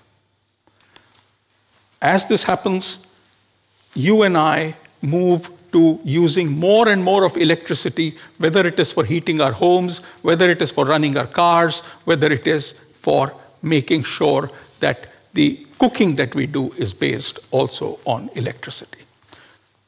This obviously means that the amount of electricity that you use will increase. But I think what is also important is that at the same time, it gives us an opportunity to move all of this to a carbon-free future. But it's like a leaky bucket. You can fill as much water or as much electricity, whether it comes from coal or from solar, but if the bucket is leaky, there will never be enough water. In a very similar manner, energy efficiency is important. Now, energy efficiency across every country in the world is going down. Every country. But at a speed which can be greatly accelerated given the fact that there's a large amount of low-cost options that are lying on the table. So what do we need to do? I think what we need to do, whether it's businesses or as people, is to develop interesting business models so that I as a consumer get the value I want. Ultimately, I don't need electricity. What I need is the light from these various lights that are there. I need the cooling or heating. Can we get that? Sure we can, but it's a different business model. And that's a conversation that has started. It's a conversation that we need to push. It's policies that we need to put the new business models in place. For example, in India, we decided to move to LED bulbs. So what we did was we aggregated volumes from you and I as consumers, saying that we will sell you an LED bulb, and you pay for it on a monthly basis, and what you pay is less than your savings. On the other side, went out and procured in bulk, competitively again and again and again. And in a 3-year period, the price dropped by about 70%. And over 400 million have been sold. I argue that as we look at new business models, it is possible that we can greatly enhance energy efficiency. The last point that I want to make after enhancing energy productivity in the various sectors where it makes sense is then to look at an area where we actually don't have answers. This is industry, cement, steel, plastics. It's transport, aviation, trucking. What do we do there? It is quite possible that technological advances may occur. But cost-effective technologies are not in our pockets as of today. These are areas where companies and countries have to invest in R&D. We see very interesting technological interventions being carried out. For example, in your neighboring country of Sweden, a steel company is looking at making steel without coal. They're using hydrogen. Where will the hydrogen come from? Well, maybe today from gas, but tomorrow as the price of electricity from photovoltaics becomes low, that electricity could be used to split water and get hydrogen. Are we there? No, we are not. If we are not able to develop these technologies, then we must have as a backup possibly carbon capture and storage, which is very expensive. But that will be the only option that will be left to us. I argue to you that we need to start this conversation. How do we get technologies that are cost-effective? We argue that it is possible to have solutions, at least on paper, while you do not have them at an industrial level. We also argue that this will mean additional money, but if you look at it in the context of the global economy, this is not very much money. In other words, a future is possible technologically and financially. What it needs is our inputs to make sure that it comes to the center of discussion rather than being pushed as a peripheral activity. So finally, let me focus on what are the actions that are needed in order for these 4 things to fall in place. We are, as I said, very well on our way as far as the decarbonization of electricity is concerned. We have heard companies who have taken on ambitious targets and met them. We need to enhance this through voluntary actions, but increasingly through mandates, because it makes economic sense already today. I would argue that we need to enhance also the pace of energy efficiency, but most importantly, provide the kind of incentives, not necessarily financial incentives, but legal incentives, recognition incentives, which allow new business models to develop. That is where I believe the heart of the energy productivity problem lies. And finally, I would argue that we need to focus on the idea of new technologies, on ensuring that companies and governments start investing in R&D to help these low-carbon technologies, zero-carbon technologies ultimately, to come in for the so-called hard-to-abate sectors. In the interim, it is fairly clear that we will need to focus on interim technologies. The best interim technology that we look at today is gas. Whether it is for meeting the peaking loads, when the sun goes off and you have a start when you need the batteries, in the interim, gas makes great sense. As I said earlier, gas would make great sense to make hydrogen, which can go into things like steel and cement before new technologies come in. I would argue that we are at the cusp of successful change. But that successful change means that we take hold of the narrative, that we make all things fall into place. The unexpected should become the expected. Thank you.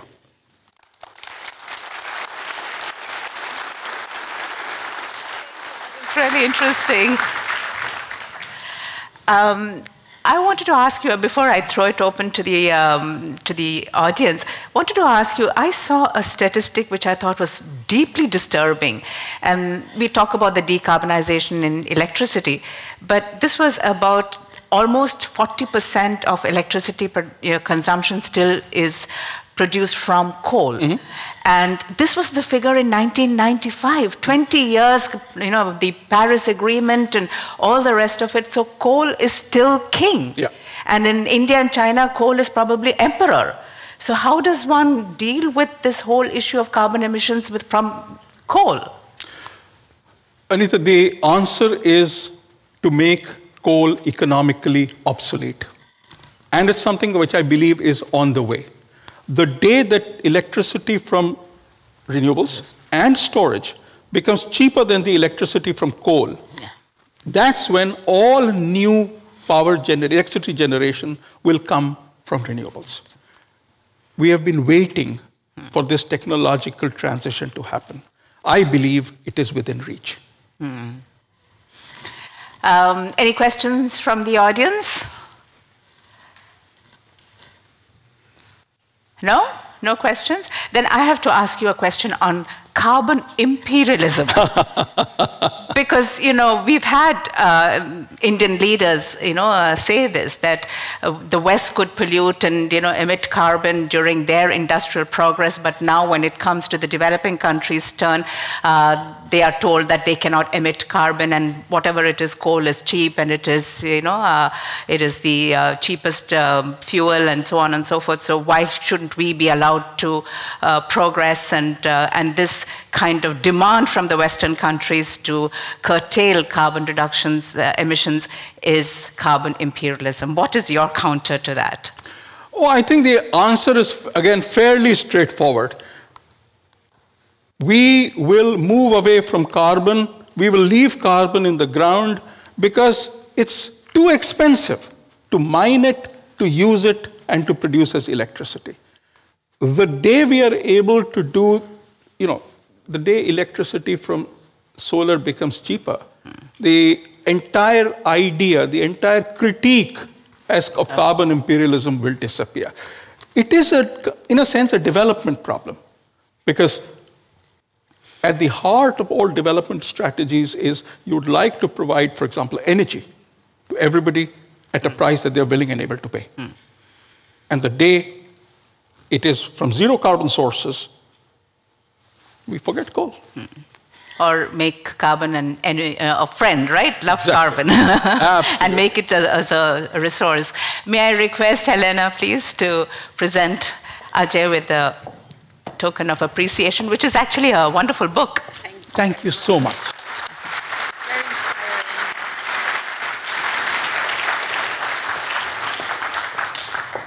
There are some people who believe that you can be either competitive or you can be sustainable. You can't be both. And the reason they say this is because they believe that to be sustainable, you have to absorb costs, and that, of course, will not make you competitive. But this is actually very zero-sum thinking, very 20th century thinking. The 21st century mindset is all about win-win. It is about being sustainable, and it is about being competitive. And today we have the technology, the resources, the money, the ideas, and the reasons to do the right thing. And there are success stories out there. So how do we make sure that these success stories are more widely known so that others are inspired to follow their example? How do we do this in a way that inspires people?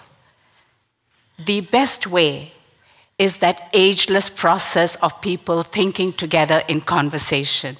In other words, humankind's timeless preoccupation with storytelling. Vincent Stanley is a corporate philosopher.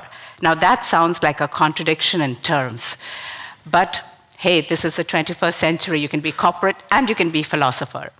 Vincent Stanley is California-based Patagonia clothing company's chief storyteller, telling their success stories to inspire other companies, communities, and citizens to do the right thing.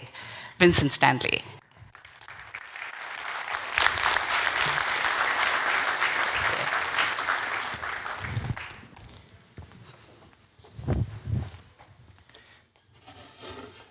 Thank you, Anita. Thank you. Thanks to my friends at Global Outlook for having me here. I'm mindful when I'm speaking in a place so far from where I live, and also mindful of John Fullerton's excellent statement on why bioregionalism is important and why a cultural connection and a connection to the food and the watershed of your particular area helps make all of these questions tangible and real rather than just abstractions. And so I'm mindful when I talk so far from home, I want to be useful to you, and at the same time, I want to sort of tell my story and the story of our company and hope that it resonates with you in some way. I start every talk with two quotes. And the first is what I think is the classic business quote that comes from The Sun Also Rises by Ernest Hemingway. And in this conversation between two characters, one of them asks the other, he says, "Mike, how did you go bankrupt?" And the answer is, oh, in two ways. Slowly, then suddenly.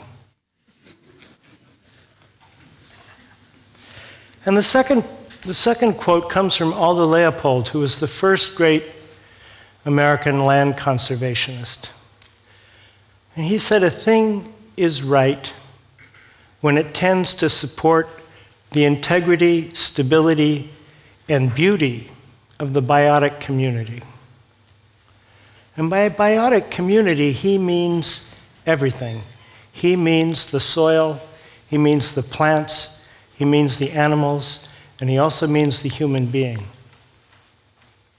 And yet everything we do in business and everything we have done as an economic activity for the last 10,000 years, from the time we started to farm to the time we started to mine, to the time we started to make things in factories, everything we do economically tends to disrupt the integrity, stability, and beauty of the biotic community.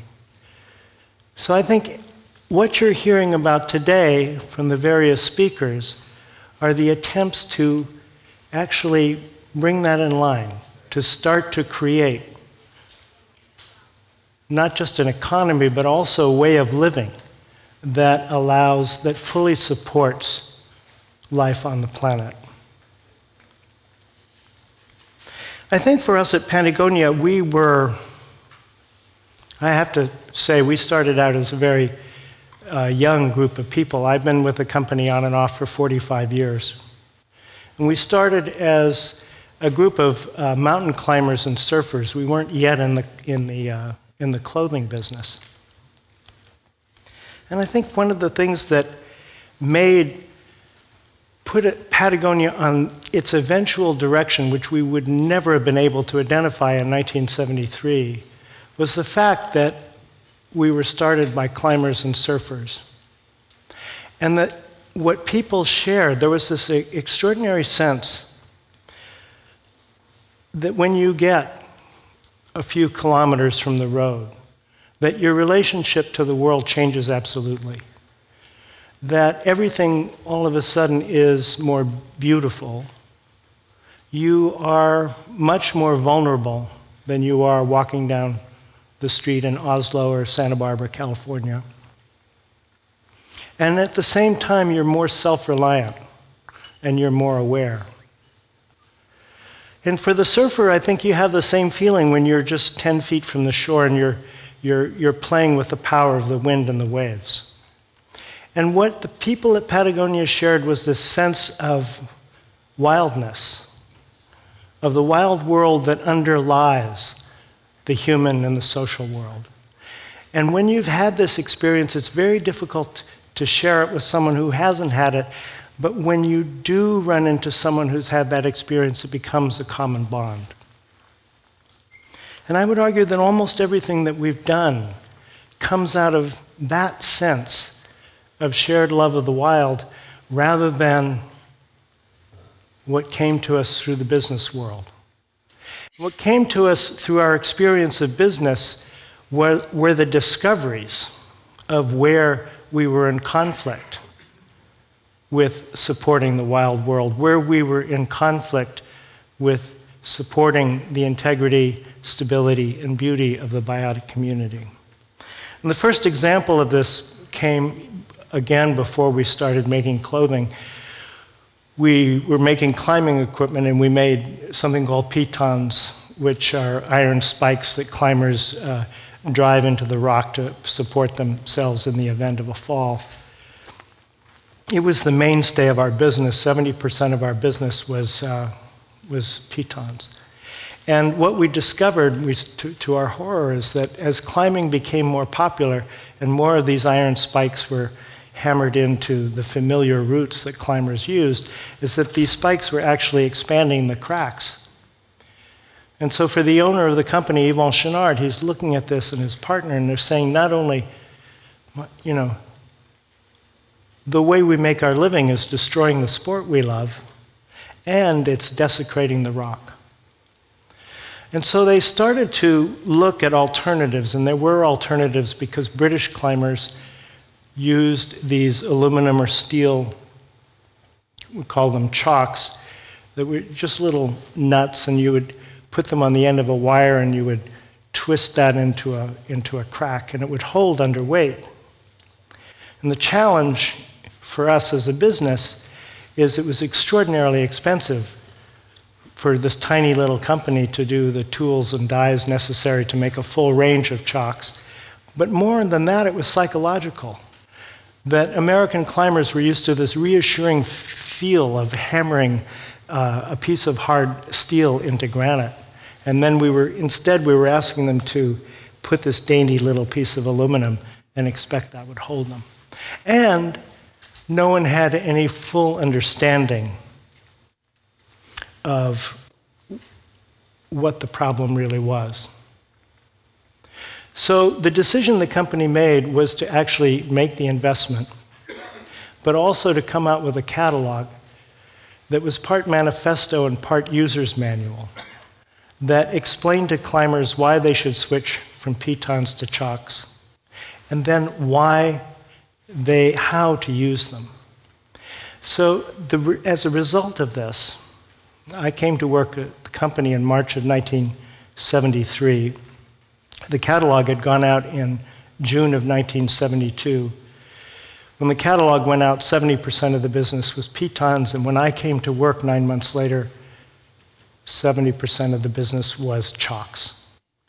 So this catalog had been talked about at the base of every climb by every climbing club, in every climbing magazine, and it actually changed the way climbers climbed. The second big moral lesson for us came much later when we got into the clothing business. And this took us about 15 years. We gained a reputation for making layering systems for the mountains, from a base layer to a mid layer to an outer waterproof shell. But we also made very rugged sportswear that people like to use for the outdoors. And when we looked at the environmental, when we considered what little we knew about the environmental impact of what we made, we knew that iron and steel were a problem, and we knew how they were a problem. And we knew that half of our line was made out of polyester or nylon, and it came out of an oil well. But we thought of cotton, which was the basis of our sportswear line, as this benign fiber. And we only learned really by accident that cotton turned out to be environmentally the most harmful fabric we used. And it was the most harmful fabric we used because of the intensive use of chemicals in the cultivation of cotton. And when we came across this story, when we learned the full implications, we started again to look at this and say, is there an alternative? And there was, because organic cotton was still being grown in China and Turkey, where the process hadn't changed. It was being grown by a cooperative in Texas. It was still being grown in the Central Valley of California. So we looked at this very carefully. We started to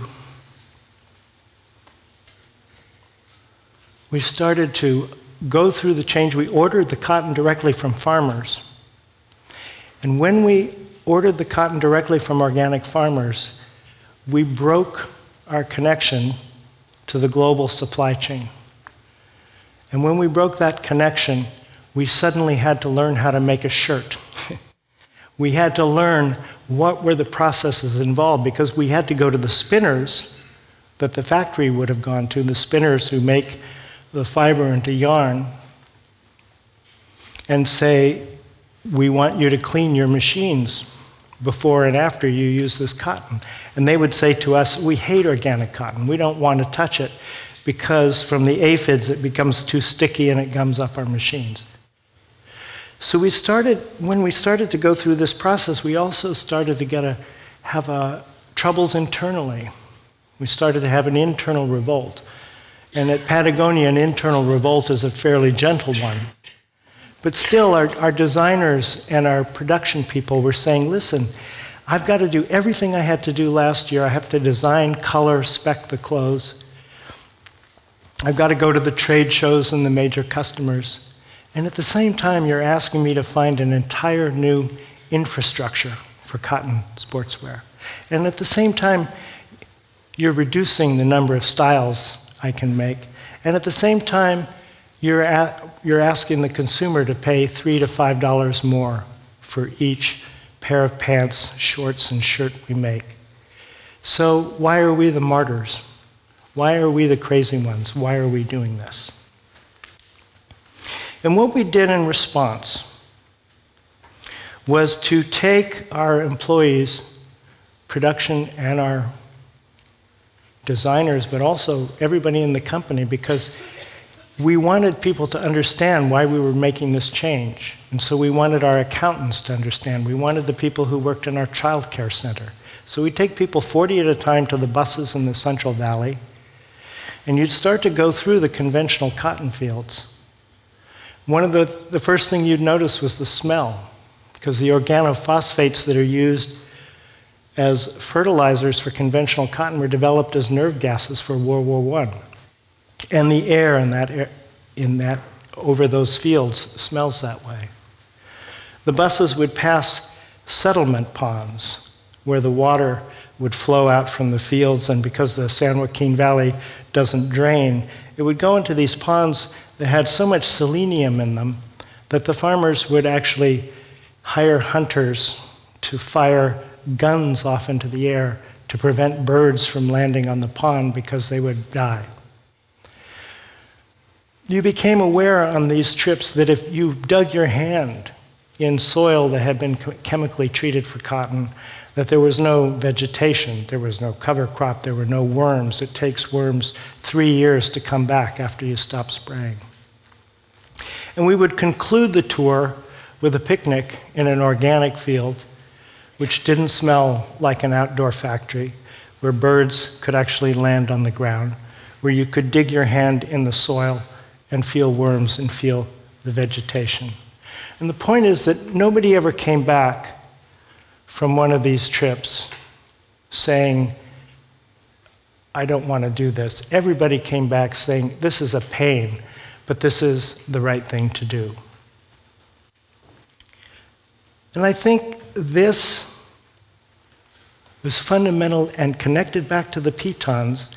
This was fundamental in setting us on the path we're on now, which is very different from simply doing less harm, which is what we've been trying to do for the last 25 years.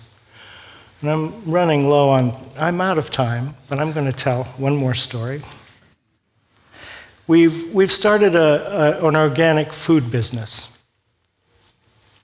And one of the things that's interesting about being in the organic food business is you can go in and you can say, okay, I'm going to take a market approach. What should we sell? Oh, coffee or chocolate. Everybody uses that. That will get us into the market faster.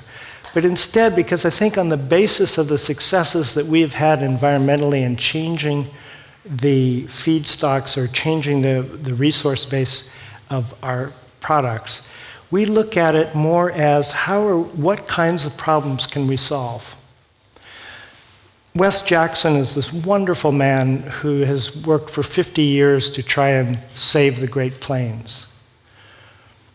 The Great Plains used to have topsoil that ran several feet down into the ground when the buffalo were roaming. It's now down to about 6 inches. And he's developed a perennial wheatgrass called Kernza with a root system that goes 17 feet deep into the ground. And what this does is create this tremendous environment for fungi and microbes to generate topsoil. But what he found was nobody would plant it. No farmer would take it. They say, I don't have a market for it. So what we did finally was we looked at it and we teamed with a brewery in Portland and we made a beer out of it. And we sold it to 108 Whole Foods stores on the West Coast. And so for the first time, we got 200 acres of Kernza being grown in Minnesota by farmers who then had a place to sell it. But more important than that is we started talking to a major cereal company who looked at what the potential of Kernza was, not only to create topsoil, but to sequester carbon. Because if you take something like the potential for saving our soil and sequestering carbon at the same time is so huge. So this cereal company looked at it and said, oh, if we use 3% Kernza in our cereals, we could plant 43,000 acres. This, I would argue, is the way for businesses to avoid the kind of moral and financial bankruptcy that happens very slowly and then suddenly. That we have the opportunity to actually look at problems, then to help solve them, but also to make things that people want and need. So, thank you so much. Vincent. Thank you. There were some very powerful and compelling anecdotes. I love the one about taking the staff to the organic as well as the conventional cotton fields and seeing for themselves. Are there any questions for Vincent?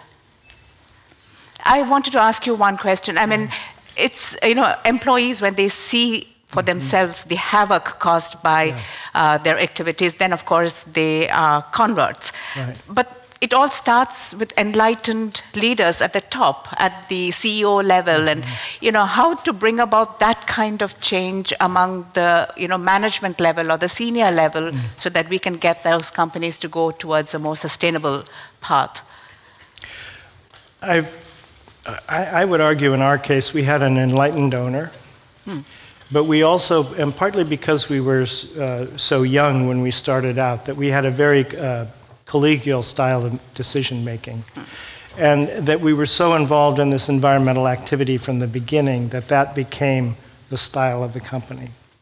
I think it's harder for CEOs of publicly traded companies to become the kind of visionary that Ray Anderson became. But you're starting to see that now with the Paul Pullmans of the world, or Emmanuel Faber of Danone, who's trying to make a 26 billion euro company a B Corp. But it takes, I think there was a telling quote from Emmanuel Faber. He said he looked at an ad that we ran on Black Friday 6 years ago that said, "Don't buy this jacket," in which we explained the environmental cost of everything we make. And he said he looked at that ad and he said, it taught me that you can appeal to customers' values as well as their instincts. So I think what privately held companies are doing is starting to influence some CEOs in critical positions. But it will be the privately held companies, I think, plus interface. But you should be telling these stories to the other CEOs to convert them. We tell them. Yes. May I request Helena to please... Okay.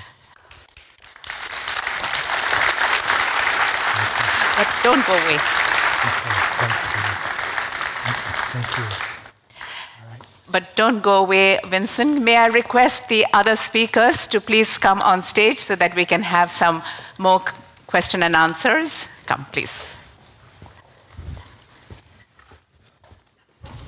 Where would you like me? Please, okay. Wherever.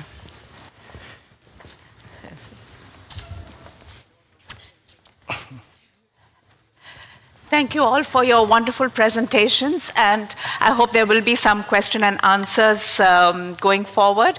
But I just want to raise a couple of issues, and please feel free to just jump in. It's not addressed to one particular person.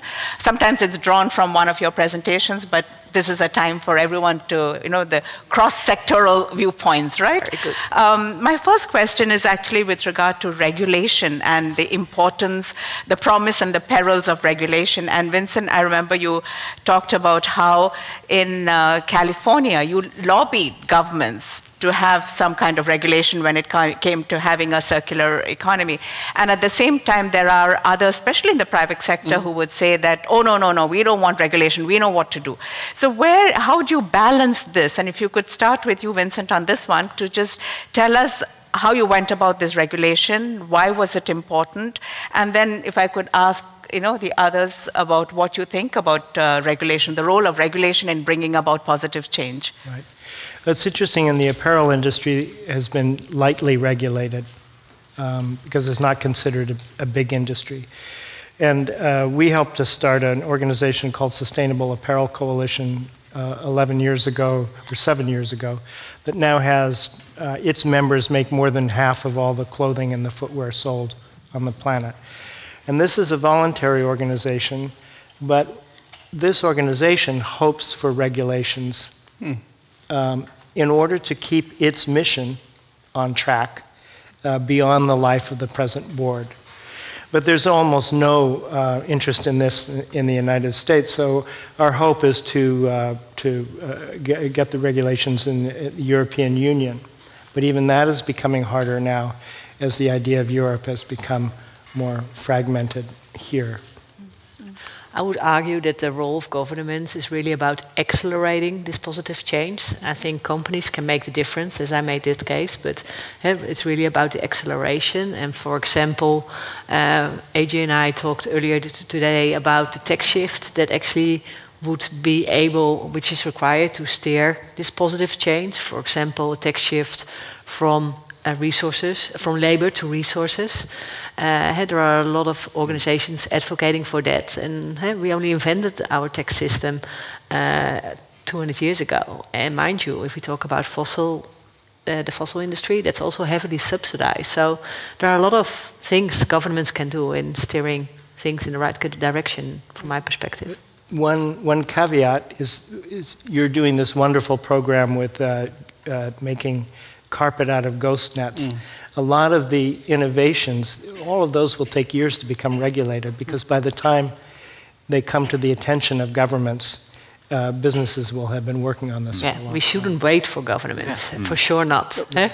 One of the things that I've learned is that you need to see successful technologies, successful business models in the market before governments are comfortable in regulating. A few years ago, when we were pushing for regulations on energy use in energy-intensive industries, you can imagine that the industry opposed us strongly. No industry, and the argument, which was fairly common, was this will make us less competitive globally. Well, the first part of it is information. So, Vincent, as you said, associations make a huge difference. So we reached out to, I think, 13 different associations, regional associations, sectoral associations, and one of my colleagues kept count. Over a period of 6 months, there were 97 meetings. And we would discuss, we would put something on the table, they would throw something back, we would go and change our ideas of regulation as well. To cut a long story short, at the end of the 6 months, there was a broad acceptance that it made economic sense for them, but any one of them would not act, except those who were already the leaders, who were taking advantage of it, till there was a broad regulation. Now, once that happened, it became much easier then to take it through the parliamentary process and so on. The short point that I want to make is communication is important. Having somebody on the other side, an association who can do analyses themselves, is important. And having people who can stand up and say, this has been good for me, is important. That's when regulation change happens.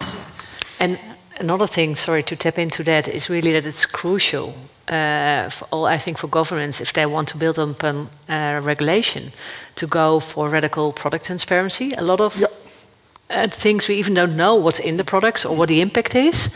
So to make, for example, environmental product declarations compulsory, so you know what's in the product and what the impact is, that also makes it more easier for governments to set up regulation and drive sustainable innovation. Just a couple of quick comments. I mean, first of all, certainly the government regulatory process is a great example of a reductionist approach to sort of dealing with symptoms. So it's fraught with problems. The challenge I would put to business is, sophisticated business today understands climate change and the carbon problem. And the power of business leaders, if they came together to demand a serious price on carbon on a global scale, is probably the most hopeful thing we have. And so I would put it to business to actually advocate proactively for a uniform price on carbon that would actually serve as a quota on the use of carbon, because it would be steep enough that it would force us to shift off it. And I think that's a responsibility of business, because business collectively has that power if it works together. But don't you have other big lobbies, the oil lobby and others who would fight tooth and nail against something like this? Bring it on. But if we're serious, that's the conversation we need to have. Any questions from the audience? It need not be on regulation, it can be on anything. There you have a question there. Please take the mic. Thank you. My name is Geir. Thank you for really good presentations on a very complex and broad topic. A lot of the problems that we see is that decisions are made in a small space. That can happen within a country, but we have laws today that, or UN conventions that require cross-border impact assessment. We have analytical tools like life cycle analysis, which I know that California undertakes for its biofuels and so on. What could happen if we followed UN conventions that require cross-border analysis, or if government actually undertook life cycle analysis prior to making decisions? I didn't get the complete question, but if in tapping into life cycle analysis for interface, it really has been crucial, the lessons we learned through life cycle analysis, to see where actually our impact is. And we learned that the biggest impact is in the raw materials. So that meant that for our purchasers and product developers, they work together with our suppliers. Because we really have been able to reduce our factory's footprint. Actually, relatively, if you look at an interface carpet tile, the footprint, the impact at the customer side has grown larger relatively. So for us, it's also really important for our sales force to work together with our customers and to advise on maintenance, on design, to extend actually the life of the product or make reuse possible, for example. So having indeed, so I agree with you, having insights, and actually life cycle analysis is also the basis of environmental product declarations, and then it's actually agreed across the sector according to which conditions you are setting up this life cycle analysis, so you actually can compare and make an informed choice with regards to sustainability. And having that in place really will support not only, I would say, or drive sustainable competition on, or competition on sustainable innovation between companies, but also will enable governments to make the right, set up the right regulations. So I'm not sure whether that's what you meant, but that's what's inspired your question. Anita, one of the, again, the life cycle analysis is an amazingly useful tool. But to convert it as a criteria for regulation becomes difficult. And I'll give you two examples. The first was that if you did a life cycle assessment of solar energy technology in the first decade of this century, 2005 or so, it would turn out that it would be something like 40, 45 years before you get back the energy that you put into making a cell. That is now down to 3 years. Given the fact that the amount of time that is available in the government regulatory systems, if this becomes a strong criteria, then that area would not be revisited for a long time. People say, we did it, this is what it came out. Now, in areas with strong technological evolution, it would actually, I would suggest, tend to work against us. The second problem that occurs is that with life cycle analysis, we often, who gains and who benefits becomes a bit of a problem. We had this problem when I talked about the LED story. Any life cycle analysis that you do, LEDs made sense as compared to normal bulbs. The problem was that the first cost of LEDs was much higher.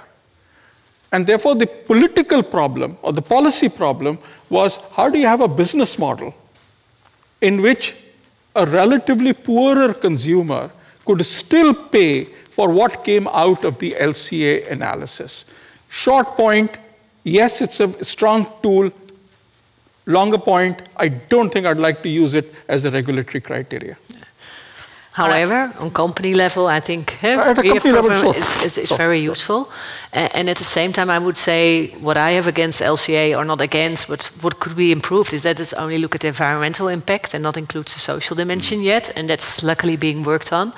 A lot of it can be solved with common sense, I would say, but having a case for inclusive circular business models like the networks program I shortly addressed with the fishing nets, I think it's really important. I agree with that, and I think it's very difficult.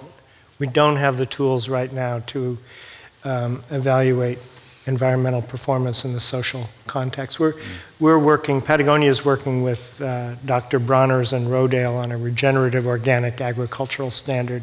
And one of the things we really wanted to do, and that we're pushing very hard, is to have, in addition to soil health, measures of soil health, the measures of the health of the community where the farm workers work, and also of animals involved on the farm. And if you're not considering it holistically, you're, as John pointed out, you're promoting a very slow and often misguided reductionist process for change. I want to ask about this, how to overcome this short-term trap, whether it is politics or companies. You know, politicians have a 4-year electoral cycle, and the companies have these quarterly presentations and so on. And yet sustainability is a long-term phenomenon. And the results will be there, but it'll come later. It'll take a long time. So how to get, again, this, you know, address this issue of short-termism, both in politics as well as in companies? So I was in Costa Rica a couple of weeks ago launching our Regenerative Communities hub there, and learned that they have a system in their constitution, I forget the exact name of it, but it's a territorial governance system that exists outside of their formal elected local government system. And it's required that 60% of the representatives in the territory system be citizens and 40% be government officials. So you've got a layer, you know, you could argue another layer of bureaucracy, but you have a layer of community, citizen-led, citizen-governed, and I don't know what the terms are, but it's sort of a perpetual governance system. There's 26 territories, I believe, in a tiny country of Costa Rica.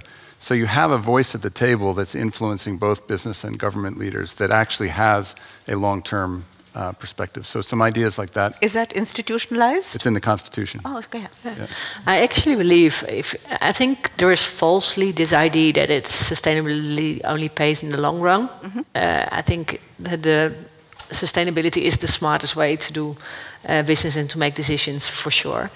And also already on the short term. But for example, I know, I read it in a book from Tony Juniper, What Nature Ever Done for Us, that actually Norway and Costa Rica has worked out a deal together and actually protecting the nature there as well, seeing the value of it, because we enjoy it every day. And it's the same in the Netherlands. We often have this discussion, or there are still people discussing that solar panels are too costly because the payback time is only 8 or 10 years for a consumer.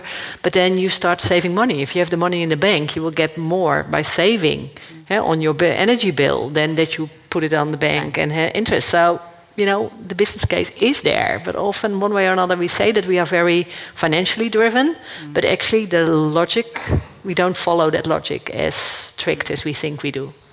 Any questions in the audience? Yes, please.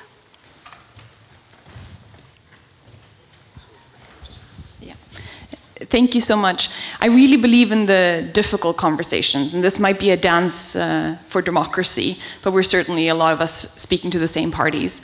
I'd love to hear from each one of you, what is the one difficult conversation that you'd suggest that our generation goes out at Arendalsuka and have this week? What's the one really difficult conversation we need to have?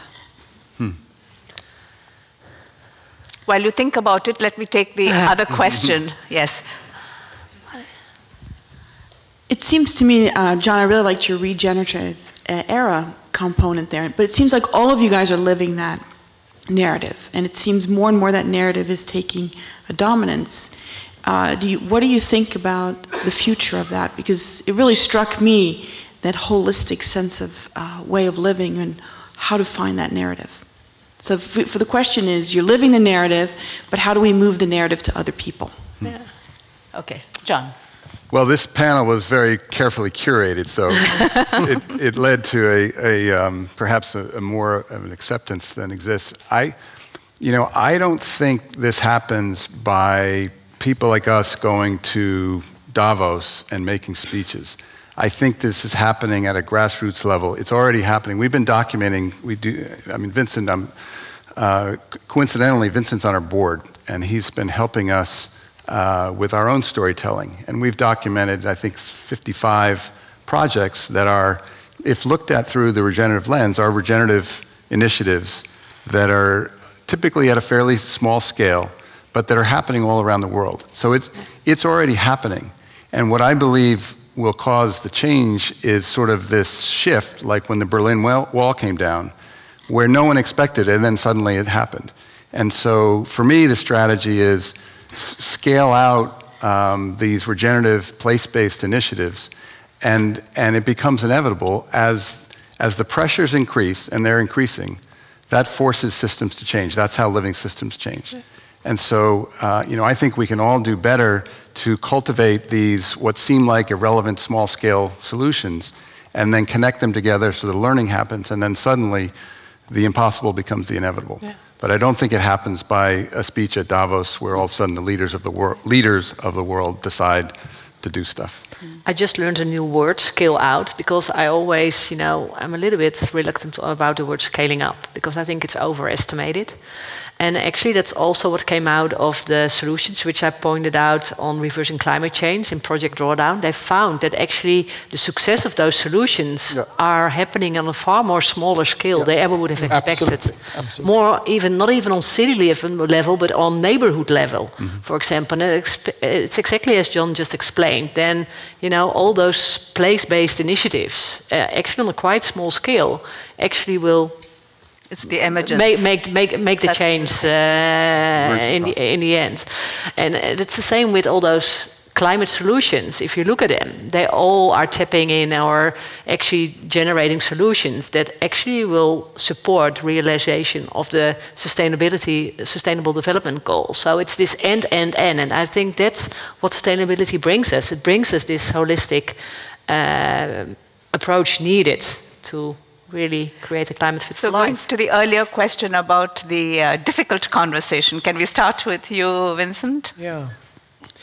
I think the difficult conversation is that for every business and for every community is that in order to bring about the kind of world we want to live in as described by the SDGs, that you really have to have a level of transparency and an understanding of what you're actually doing when you're producing goods.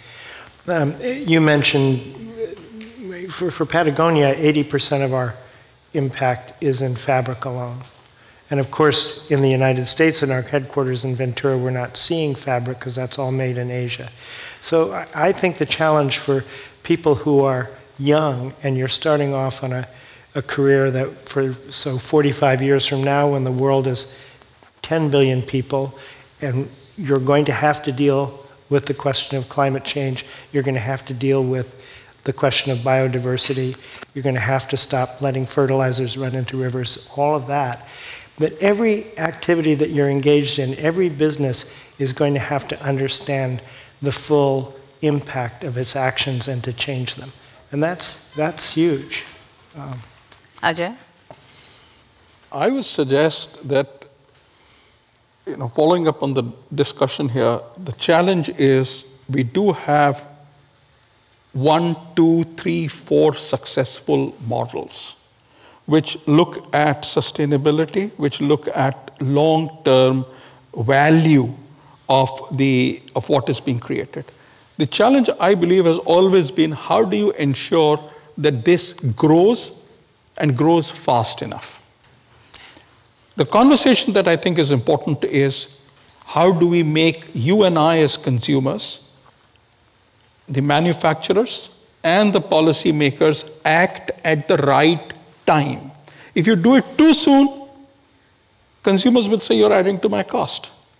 If you do it too late, the opportunity would have gone, we would have moved into the fast bankruptcy mode rather than the slow bankruptcy mode.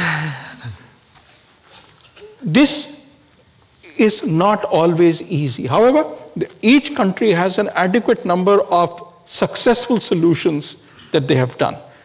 These are regional, these are legally specific, and they, to use the term that John had used, these are biogeographically specific.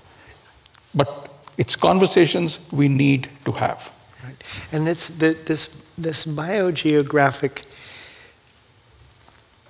level of action is what makes things tangible and real to people. This is what made the difference at our company, was taking people out to the cotton fields so that they could actually smell those chemicals rather than just It's not an think about them. abstract. Yeah, and it has to cease being an abstraction, and it has to be something that everybody feels and also thinks about more deeply than as a statistic. For me personally, I really find it hard to see to refer to it as a difficult discussion, because I only see the opportunities and the positive dimensions. You don't meet these guys who are just not interested in any of the things that you're saying, and of course there are. What you're saying, but then it's a matter of indeed what Vincent, I think, correctly addressed. It's a matter of change, and people are generally reluctant to change. So then it would start with a discussion about our education system maybe, and bring it in there. Because if you look at it from what we have experienced, there is no downside. So why should it be a hard discussion? However, I do agree with the points you just both see that as well. But it's more than our mindset, then it's really actually a difficult discussion. What about you, John? Well, I hate to say this, but Bill McKibben, when he gives talks, he says, I'm the chief #1 bummer outer. And, so I don't want to be the bummer outer. No, but that's good. That's part of the difficult conversation. So we're in Norway. So the difficult conversation in Norway, and I love this country, is that it has, as I understand it, round numbers, $1 trillion of financial assets and $1 trillion of fossil fuel assets still in the ground. That's of interest. And we're heading toward a cliff in which the fossil fuel assets are either going to get burned and we're going to destroy civilization, or they're going to be left in the ground or some otherwise written off from an economic perspective. And I'm making broad generalizations here, obviously timing and whatnot.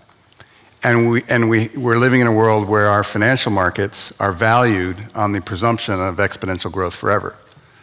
And I've done some work on an idea called financial overshoot, which says to me that financial assets, if they were properly valued for the future that's coming, could easily drop in half. So the difficult conversation, or more, the difficult conversation in this country of 5 million people with $2 trillion of assets, both of which are, in my opinion, valued at levels that are unsustainable and unviable over the long term, is what do we do? And I got lots of answers for that, but that's the question. We'll have to have him back next year. But we're running out of time now, so thank you all so much. Just to give a brief summary, there is this famous saying that if you are a citizen of the world, you're a citizen of nowhere. But we're all citizens of one country or another, and what we have seen today, the point is that we are embedded not just in stock exchanges and institutions, we are actually embedded in our communities, in our countries, in the planet. In fact, recognition of this fundamental truth is the first step towards embedding sustainability. As we said, Einstein, he said, look deep into nature and you will understand everything. If you look deep into nature, as John explained, what you see is complexity, you see diversity, you see interconnectedness. So these are the principles that we have to absorb if we are to embed sustainability in our business, in our lives. Of course, we need, implementation of good policies is what actually brings about positive change. But then to implement good policies, we need political will, which experts always say is in short supply. But then we know for a fact that it is people's will that drives political will. So we need people's will to bring positive change in the environment, in the economy, in society. And as we know, real social change comes from that ageless process of people thinking together in conversation and then acting together. Because change is like bankruptcy. It comes slowly and then suddenly. So after this conference is over, you will have the opportunity to mingle among yourselves and also to interact personally with our 4 wonderful speakers outside in the foyer, where some refreshments will also be served. Thank you all so much for coming, for being part of Global Outlook's journey of conversations, to think, to inspire, to act, to do what we can to embed sustainability. Thank you. A round of applause to our wonderful speakers, our organizers, Ida Cluster and Arendal, and a wonderful audience. Thank you.